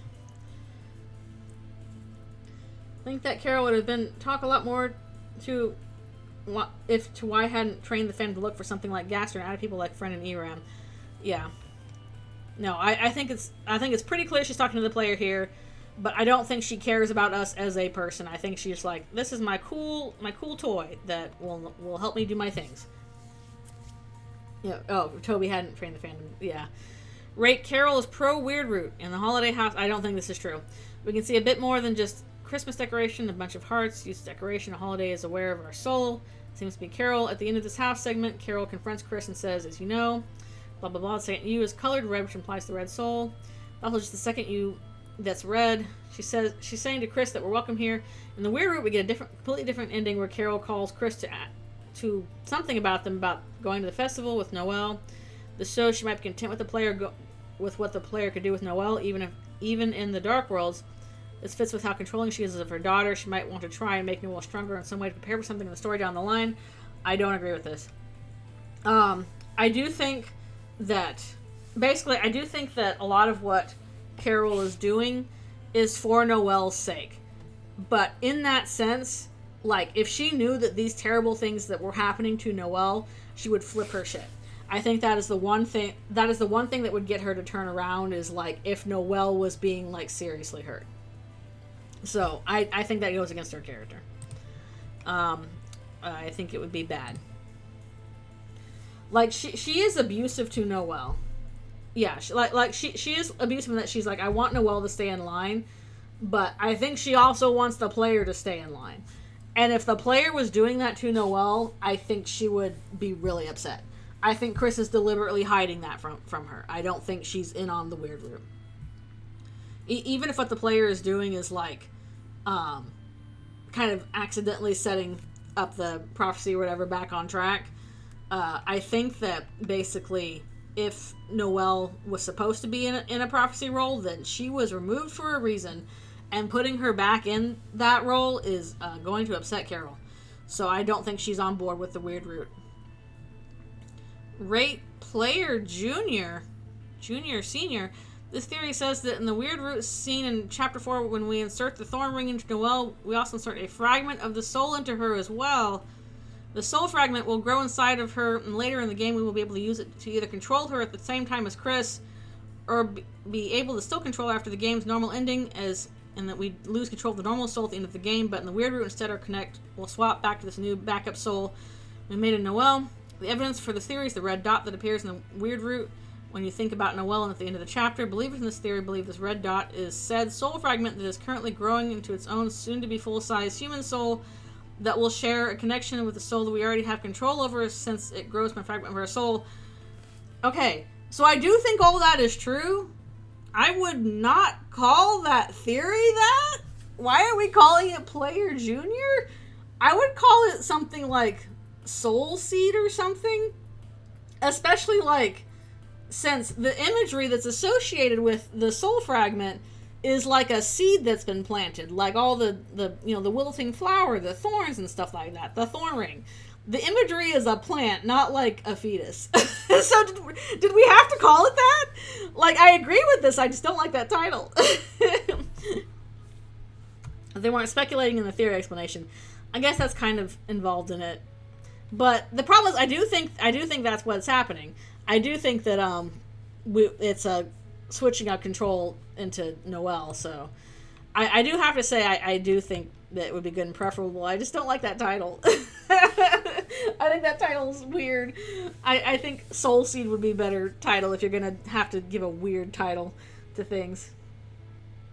Yeah, I think there's good evidence for it. I think that I think it would actually be really interesting if that's what happened in the weird route specifically. I think this could parallel other stuff happening with Susie in the normal route. So I do think this is all very likely. I just don't know who named it that. Not me. No more of that. Goodbye. I'm not doing your Kinsey scale. Slash theories, no. Okay, thanks for coming. I should probably stop now. But how much longer is there, do you think? How much longer? I don't know if I want to do another day of this. Maybe we'll just run late. We'll just try and run late. Maybe I won't read everything. But I won't get to rant about blood lore. If you win the night fight, you'll get a special cutscene where the three heroes lose anyway with a slash across the screen for Susie, and then Rousey before it cuts the Knight, and Chris. Who accepted the slash? The Knight did! I'm sorry, Chris Knight slash sucks! It sucks! It sucks. I don't like it. It complicates things. The evidence for it is so bad. It's not good. You know what the worst part about this theory is? It's never going to get debunked because there's no reason to. Like, if the situation is that, like, the Knight did it, then there's not going to be a need to explain that further later down the line. So people are just going to go on thinking that it was Chris Slash the whole time. And it's never going to get debunked because it doesn't need to be debunked because Toby would have thought it was perfectly clear that it was the Knight the first time. Like, so what? Yeah, like, I don't like it. I've never liked it. It doesn't work for characterization purposes. The evidence is too weak. There's no reason to complicate it that way. Yeah, on serious person markers, like this is literally the same Chris where in the Mantle game. They have to look away from the screen when you kill the pixel versions of Susie and Rousey because it upsets them so much to have like fake pixel versions of them get stabbed by them. They are not going to do that in real life. That's a characterization thing. There's no it doesn't need to happen because we already know that Chris is working with the Knight. It does not need to be emphasized this way. We already know. Right, Knight Slash. Yes, the Knight did it. The Knight is the one that did it. Those are our two options. It was the Knight. The Knight did it. Heck, I think I even saw a thing of people like, hey, that slash thing is like the arc of a baseball bat. Like if she was swinging a bat, which then makes sense of like, hey, just knock somebody out with a baseball bat. There you go. Okay. So, yes, the Knight did it. Other slash theories. What? No. It was not anybody. What do you mean, Rousey? What do you mean, Tenna? Why are these here? This is here just to make me, this is here just to annoy me. Notable thoughts on any of these? Okay, the title is clever. The title is a cute title. That is all I will give it, is that the title is cute. The rest sucks. Why is Tenna here? Tenna just gets up with no arms and just kills the fun gang for funsies. Like, Undyne is like, oh, Chris, streamer. I'm gonna kill them. Okay, I'm gonna put that in. Please be serious. He slashes them with his nose.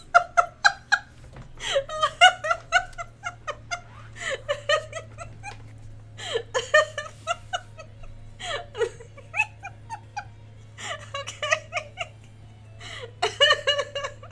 Alright, we have to move on. Neo-Gaster theories. As opposed to regular Gaster theories. Okay. Well, we'll try and, scoot on through these. Sorry. It was just a really funny mental image. On the last survey, we kind of had a bunch of theories about Gaster that will continue until the end of time. I don't know, this was just a cool name, but yeah, these are about Gaster and his deal in regards to all the new information we have. Right, Gaster knows which Lightners will enter Dark Worlds. With the amount of Gaster connections the Dark World and Fountains have, it wouldn't be a stretch to assume that the names are related to the Dark Worlds. He's doing a survey after all, so reactions must mean something. Okay, I'm going to skip some of these if I don't know what the theory is, or if I already know what it is. Yes, I do think his interesting list is who will enter Dark Worlds. I think it's good and preferable. I think we can get some interesting stuff from that because, like, for example, Rudy is on that list, but Carol is not. Garrison's on that list, but Alvin is not. So, yeah, I think this one is true. Right, Gaster knows which Lightners will enter or make Dark Worlds. With the amount of Gaster connections to the Dark World and Fountains, it wouldn't be a stretch to assume the names are related to the Dark Worlds. I'm doing a survey after all, blah, blah, blah. It's not there, except Chris, Susie, and Noah will actually get a special reaction instead of how interesting when their names given to the player. It's, you are about to meet someone very, very wonderful. Okay, I was talking about this earlier. Yes, I also agree with this. I do think that when he mentions Chris, Susie, and Noelle, it's because they're also the ones who make fountains. Again, Queen does that. Examples people make fountains. So, yes, I think this is true. I think that's just how it's set up. Give it a 9 because of Gaster, which is an upside-down 6. Right, Gaster wants to leave the fictional world. Gaster seems to be really interested in us, the player, with what he talks about, and when he shows up in Deltarune, maybe it's because he wants to go beyond his... I think he already is. He wants to go beyond his layer of existence and become somebody real. He wants to be a real boy. Gaster is the barrier in which... Gaster is the barrier... Oh, like an Undertale. Is the barrier in which we reach Deltarune, so far Gaster even has the ability to contact us through Twitter. Or Blue Sky, if you prefer. Gaster even says, in these difficult times on Twitter, when building up the Chapter 2 releasing, and this was during the Corona pandemic. With this much awareness and obsession with the real world, he might want to be a part of it. This would contrast us, the player who wants to be part of the fictional world instead. I think, yeah, he technically already did. Like, I think Gaster is extremely invested in us, as the player. I think that is certainly true. I don't think he's invested in us because he's like, I want to escape fiction and go into reality. I think he wants us to play his game. Please play my game, player. Please enjoy it. So, he's invested in us, just not for, like, I want to escape my lair. Although I guess I wouldn't be surprised if that happened. So, it's fine. I think this stuff is true, just not necessarily for that reason. No! Skipping. Okay. I hate all these Kinsey scam morality things. They're all getting 5s. Where is the your scale is bad option? Right, Gaster made the prophecy. I think this is just kind of true from what I was told. The prophecy text is written with weird syntax, which would fall in line with Gaster. Caddy also says the prophecy came from time and space, which is the same wording from what was described when he shattered. The freedom motif can also be heard. Morality of Gaster based on fan or canon, true. Lightner singing in Chapter 4 before the Chapter 1 even came out. There was a blank Deltarune site. Yep. brightening up the site, one can find text. One of the things that was there at one point said 3 heroes appeared to banish the angel's heaven, which shows the prophecy came from him in some way. It gives Gaster plot relevance while still being able to hidden away. I think this is very likely. I think I would be not surprised. I don't like. Is it good preferable? I guess it's good preferable. Because I think what's going on with this whole situation is that I don't like the idea that, like, oh, Gaster just created this whole universe that we are interacting with. Oh, of course Spooky Dude did. I think what Gaster is doing is that he is adapting a story that he already saw into a video game for the express purpose of basically changing the ending, because he really liked the story and he liked the characters, but he's like, man, I don't really like the way it ended. However, if I adapt this into a video game, I have the chance of, like, even if events still play out the way they do, there's still the chance you might get a different result from that through just, like, what the player is able to accomplish as a game player. So that is my thoughts. And in that sense, yes, he made the prophecy because it's part of, like, adapting the game. If the prophecy be subverted, yeah. So basically, yes. I think it was an adaptation in order to subvert it.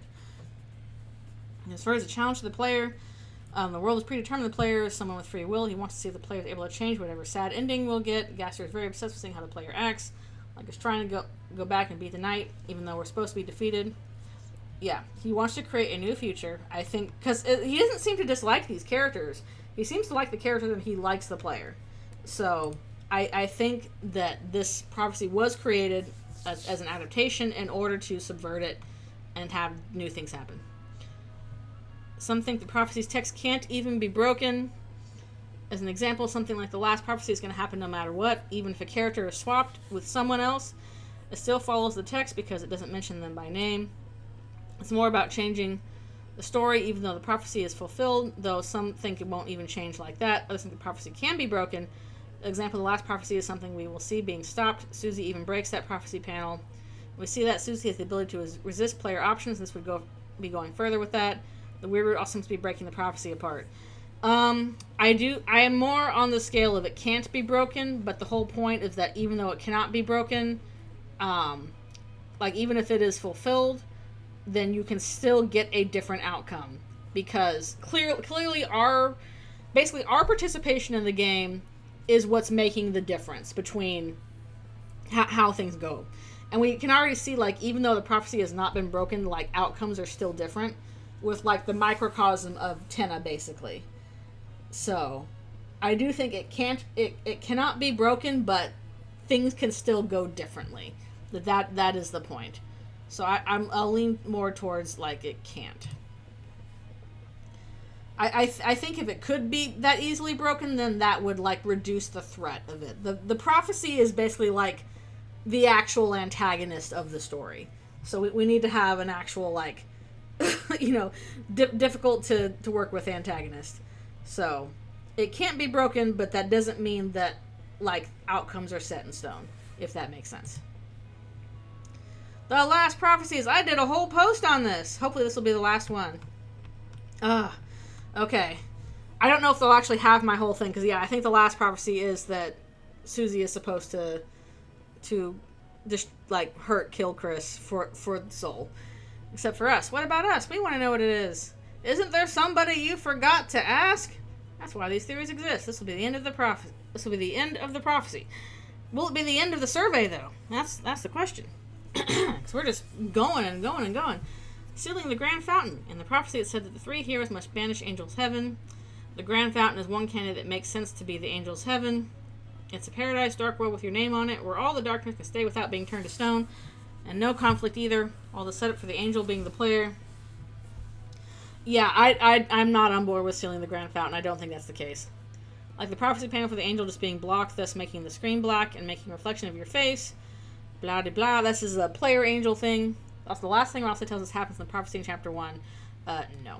I don't think this is... Actually, well, maybe we'll give it a 3 or something like that. I think it would be disappointing. I think there's a number of reasons why, like, yeah. I don't think this is the final prophecy. I think there are a couple of characterization reasons and like evidence reasons why this is not the case. Whew, whew, whew. Kill, sacrifice, blank. Okay. Woo.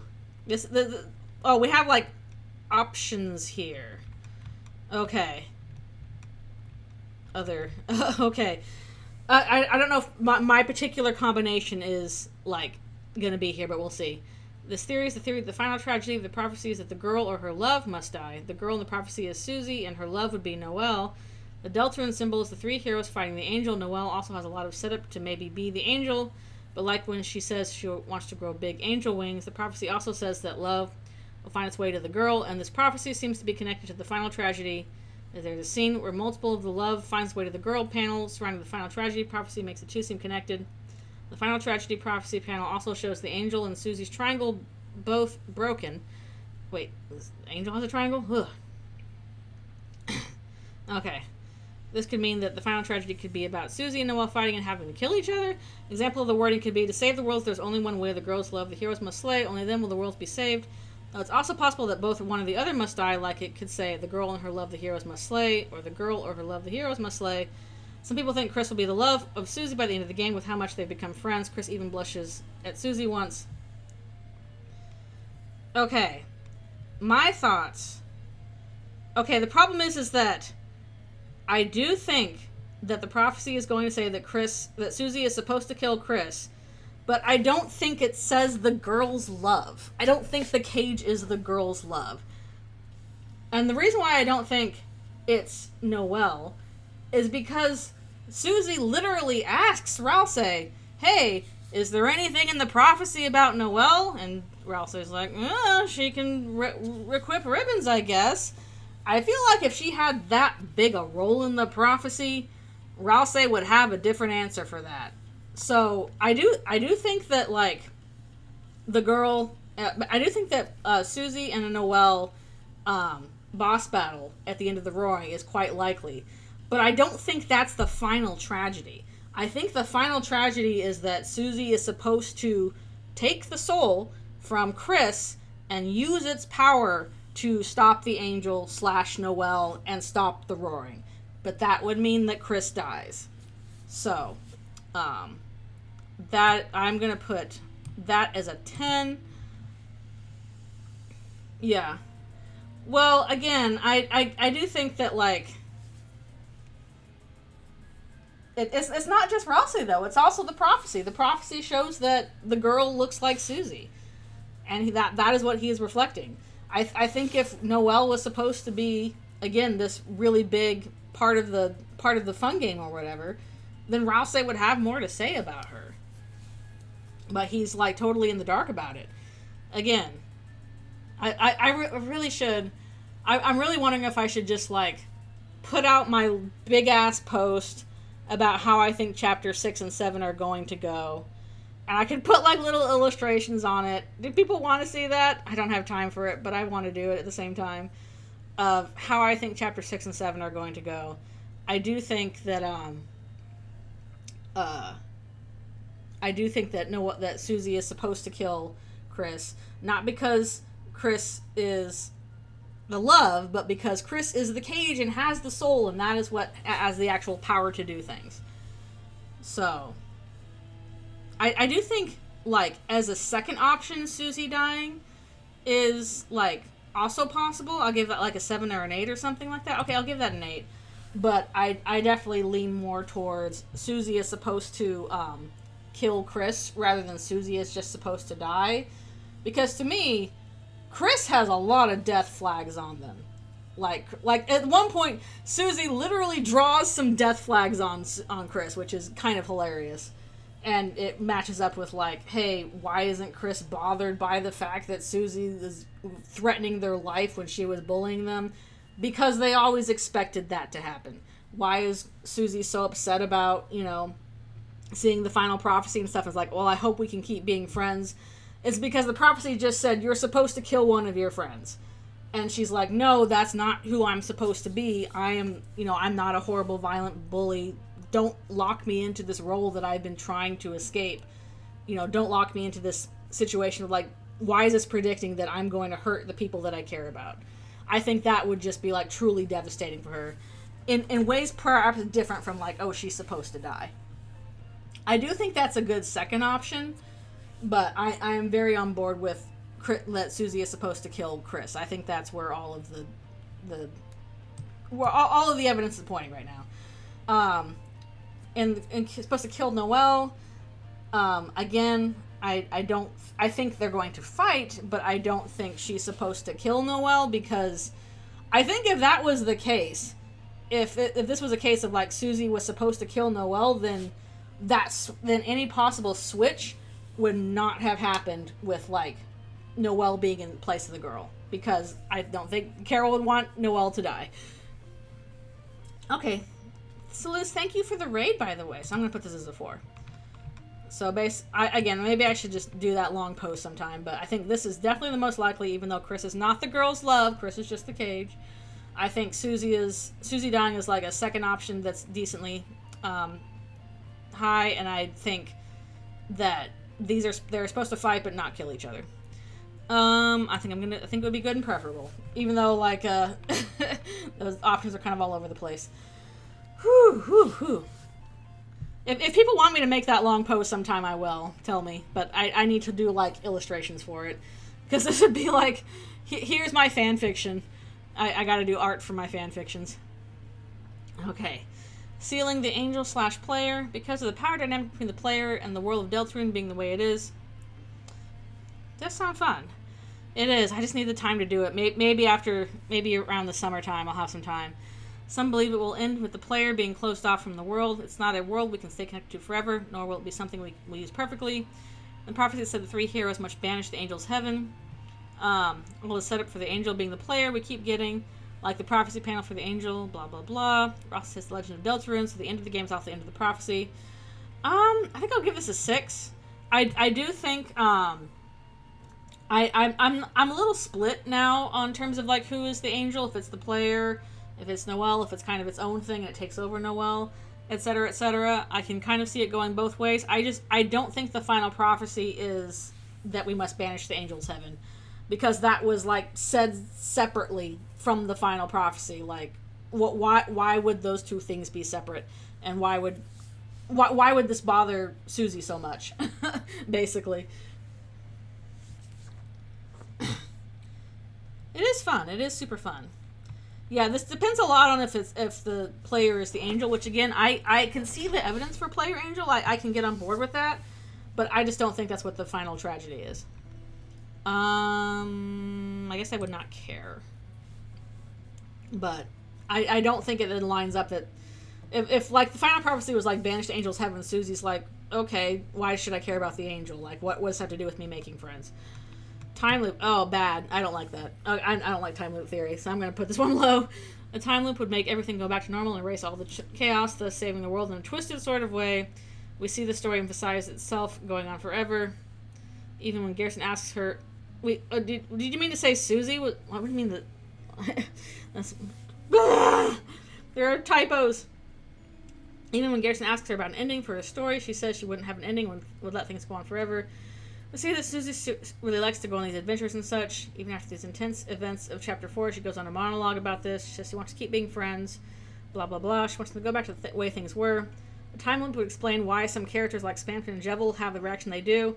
Okay, if the point here is that Susie wants this, then why would she be upset that that's the final prophecy? That I don't like time loop theory. It would be bad. Yeah, like, that doesn't work. And also, yeah, this is some really bad typos. But yeah, if the evidence here is that Susie is like, oh, I want to do these things forever, then what is she upset about with the final tragedy? Why is this making her upset? Like, this is what she wants then, right? So, no, this is bad. Yeah, time loop is not how that works. I do not like time loop theory. Rewrite the ending to Deltarune theory. The paper trail ending, the one that everybody loved and had no problems with at all. and did not get mad at me about. During the Garrison fight, he talks about how he never actually finished the book series. They went up to chapter 6, but nothing after that. Deltarune says it has 7 chapters on the menu, so it'd fit it if it went unfinished, because both series would have an equal amount of installments. He says the ones that could write the next to youth is if someone else will finish the story. Garrison is also a self-insert for Toby Fox as an author, and for J.R.R. Tolkien. Garrison says the story became too grand and overwhelming, which fits with how many ideas Deltarune brings to the table. When Garrison asks her about an ending for her story, she says she wouldn't have an ending. Okay. I don't think this is true. I think he actually dreamed an ending to this story, and we'll see it. Like, I understand. Okay, I understand the sentiments behind this, and actually, no, I'll be more generous. I would not care. I can't be mad at it because this is basically what I did with Paper Trail, and so if I can do it in Paper Trail, I can stand it here. Yeah. I do think that basically, again, maybe I'll just put this in my post sometime about my chapter 6 and 7 fan fiction. I do think that the story is originally supposed to end at chapter 6. That is basically like, that's where the final tragedy happens, is in end of chapter 6. But chapter 7 is basically going to be Susie and us, like, teaming up to get things really crazy and change events around so that we get a different outcome. That chapter 7 is basically like, it has an ending, but it's one that kind of goes off the rails from what was already planned. And that's what chapter 7 is. So I don't think we'll get to chapter 7 and be like, and now you, the player, will write the fan fiction. I don't think it'll go quite like that. Again, I understand that sentiment because I did it in Paper Trail, but I don't think that's actually what's going to be happening now. Okay, how much more do we have? I'll never know. Questions about you? Does this mean we're almost done? Okay, before we end the survey, we're almost done. Whoa! Okay, before we end the survey, we have to ask a few important questions. Did you take the previous chapter 2 theory survey? No, because I missed Half Human Susie, because I'm a dummy. I have not taken the previous survey. I was going to. How confident are you in what you believe in? I mean, pretty confident. I'm pretty confident. I've been correct a lot. I mean, I've also been wrong a lot, so I don't know, maybe I should be less generous. Maybe I should give it a 4. I've been right about some things and wrong about some things, so. But that's pretty friggin' normal about when you predict stuff. How much do you care about theories? Okay. Unfortunately, perhaps to my detriment, I care too much. I do. This is my weak spot. I care, I don't want to care this much. I know that's dangerous ground. I know if you're not careful, you'll set yourself up for disappointment. I kind of wish I could be like, say, Akane and be like, I'm not going to worry about theories. I'm just going to do my own thing. I know that's probably the healthier way to do things. Unfortunately, my brain just focuses on that too much. Like, that's what a lot of my fan fiction is. A lot of my fan fiction is like, or fan comics are trying to like, oh, this is how I think it'll go in the future. This is how I, imagine stuff out through narrative and stuff like that. Like that's often how I engage with it. So, perhaps to my detriment, I have to be honest and say too much, even though I know it would probably be healthier to not worry so much about that. But that is the case of it. How much am I in the fan base? All the friggin' time! All the time! I think about Susie Deltarune constantly. Any theories we forgot? I have plenty of theories that I talked about here. But I didn't post them anywhere, so I can't be like, you forgot this thing that I didn't post. Like, that would be stupid. There is one that comes to mind. Well, apparently they already did Half Human Susie in the previous one, so I can't be like, you forgot it, because it was done in the previous one, and I just didn't do the previous one, because I was a dummy. I never had time for it. Okay. I guess Newbert Knight. You forgot about Newbert Knight. Newbite. No mention of Half Human Susie. Aren't you forgetting something? True. If you guys want, I'll go off on another wild tangent theory before we end. If you want my little mini theory of madness. In the spirit of wild insanity, I can spout some wild insanity with the best of them. All that wild insanities. What took precedence when rating theories? There are different ways of rating theories. Hooray for tangents! Exactly, hooray! How much you actually like the idea. These are different for everyone. You might think one theory is unlikely, but it could be something that could work really well. That's true of most anything. Like, to be honest, it just depends on, like, okay, what fits with what we've established so far in terms of characterization. Or the possibility of a theory happening is the only thing on your agenda. Remember to not underestimate yourself on how you actually rate. Personal biases and baggage. Evidence and explanation. Let's see. Story potential is honestly like probably the highest priority for me, or one of the highest priority. I think if you're making a narrative, then what's most important is like the narrative. So story potential is really important. I guess also like story and thematic potential. Evidence and explanation.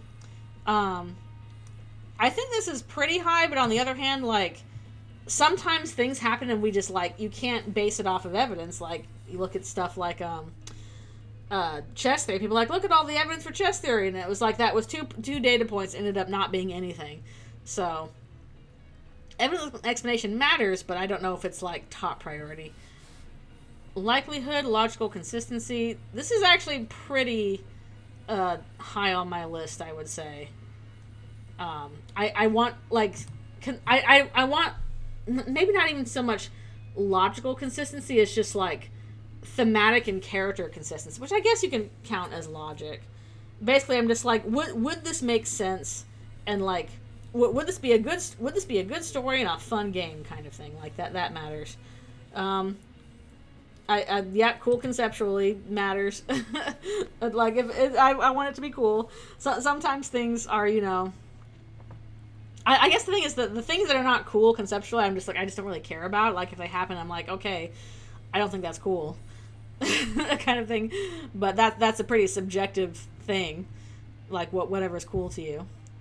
Personal biases and baggage. Probably a lot. Yeah, everybody's got personal biases and baggage, so including me. So that's probably relevant, very much. How often were summaries used? By used, I mean how much did you had to use the summaries to understand the theories? Unfortunately, it was difficult to understand them because there were so many typos and grammar errors, and I tripped over that constantly. Oh.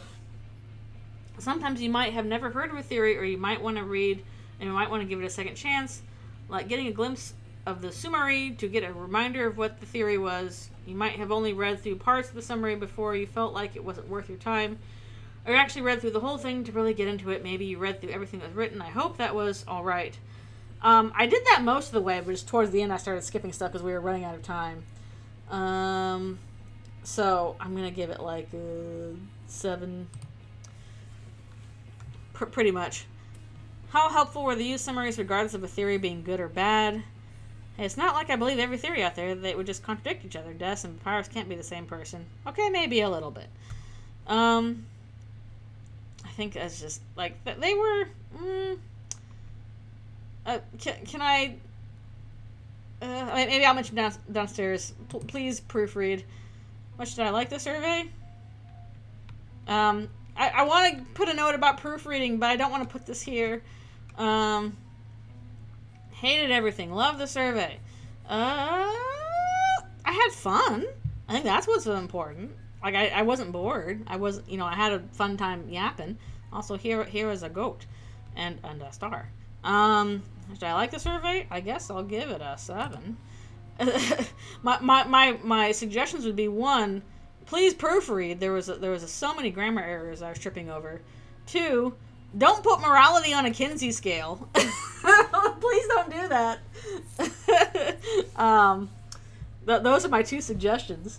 I don't really want to put that there. Anything you want to say about yourself you feel is important? I'm going to blab. Hi, this is Lynx Griffin. Please read my Deltarune fan comics. Thank you.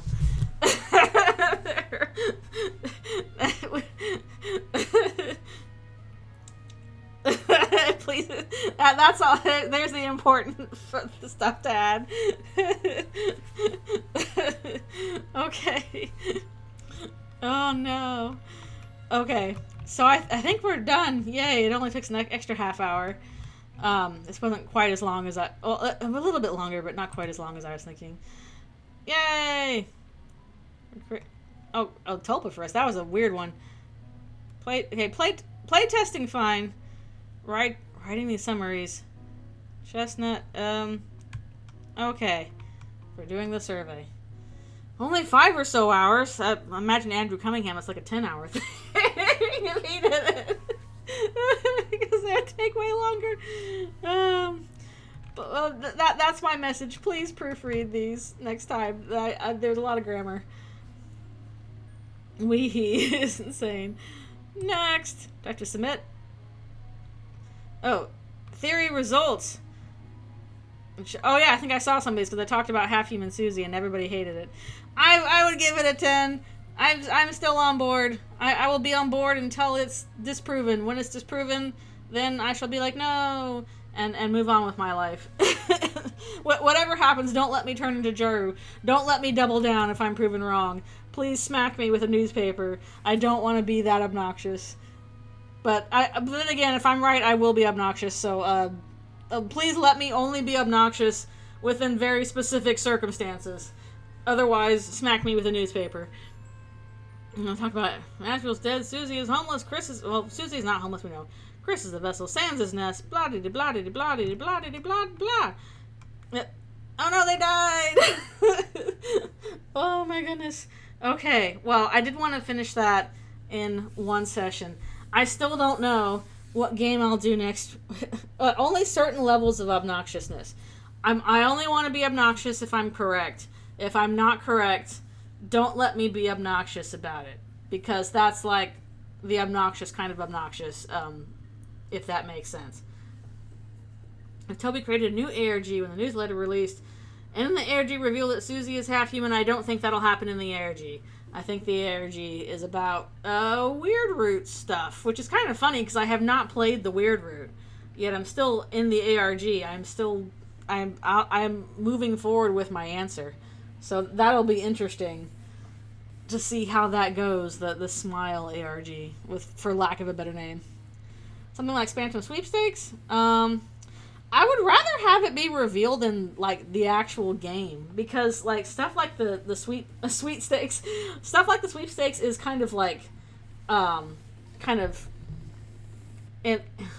the word I'm looking for? My brain is mush after all that reading. Kind of like ancillary canon. It's not quite canon. Like people will argue about. People are still arguing about. Canon adjacent. That's the proper term for it. Like people are still arguing about like, oh, was the newest girl thing real? And I'm like, yes, it was, even if it was not in the game canon. I think it's relevant. I think it is canon adjacent. So I don't really want that revealed in like canon adjacent material. I want it to be relevant to the game. Because I think it would be relevant to, like, you know, some of the stuff we talked about with Susie's character and Chris's character and even Des's character, potentially. It could be related to stuff that Carol is doing, etc., etc. So, if it comes true, I want it to be in the game and not just like, oh, by the way, this, you know, in an ARG. It would make me happy to see something about it, but I would be a little sad if we only got that in, like, supplementary material and not in the actual canon itself.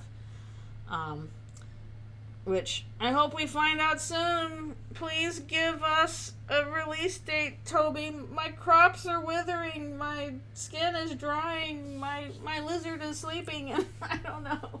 Actually, my crops better not be withering. I'm trying to grow greens for Alfie's. And it's hard. The harvest failed. I know. Where is our chicken harvest? Where is the roast chicken? The bountiful harvest of roast chicken. When will it come? Oh, we'll never know. Actually, I don't know if I can blab about my insane theory, mini theory now. I think I might be a little bit too burned out. Somebody asked me about it on Tumblr or something, so I can actually type it out. Because my brain is a little bit fried from reading for about 3 hours straight at this point. But at least we got through it. We did. Otherwise, yeah, and I'll combine this with also like the previous page that we did into one VOD, and that will go up together. But yes, aside from this, I will do some more arts on Sunday. We'll probably pick up where we left off last week, that when my internet died right in the middle of a good art stream, so we'll just pick right up with more backgrounds then. Oh yeah, this Outer Wilds DLC. I have options on stuff I can play next week. I might just end up rolling a die, or just doing like a randomized picker and be like, okay, here are my options. I'm gonna pick something that's not Chrono Trigger, because Chrono Trigger will probably take a while. But I know I should probably do Outer Wilds DLC at some point, because I really did like Outer Wilds. So it'll be a mystery. Unless Toby graces us with, our release date, it'll be a mystery as to what I play next week. But hopefully it'll be fun. It'll be a DLC, or it might be Myst, or it might be Monkey Island, or it might be Slay the Spire, or it might be whatever I have on my list. I have a bunch of stuff. But either way, thank you guys so much for coming to the stream and bearing with me through all the craziness while I yell at silly theories, even though they are silly. Yeah, I appreciate you all being here, and for the raid and the watch streams and all that good stuff. Y'all are so cool. I super appreciate you being here. Hopefully I'll see you on Sunday for art, and if not, I'll see you next week for whatever we do, whatever that'll be. It'll be fun, one way or another. So thanks for coming. I hope you guys have a wonderful weekend, and yeah, I will see you all next time. Alrighty, good night.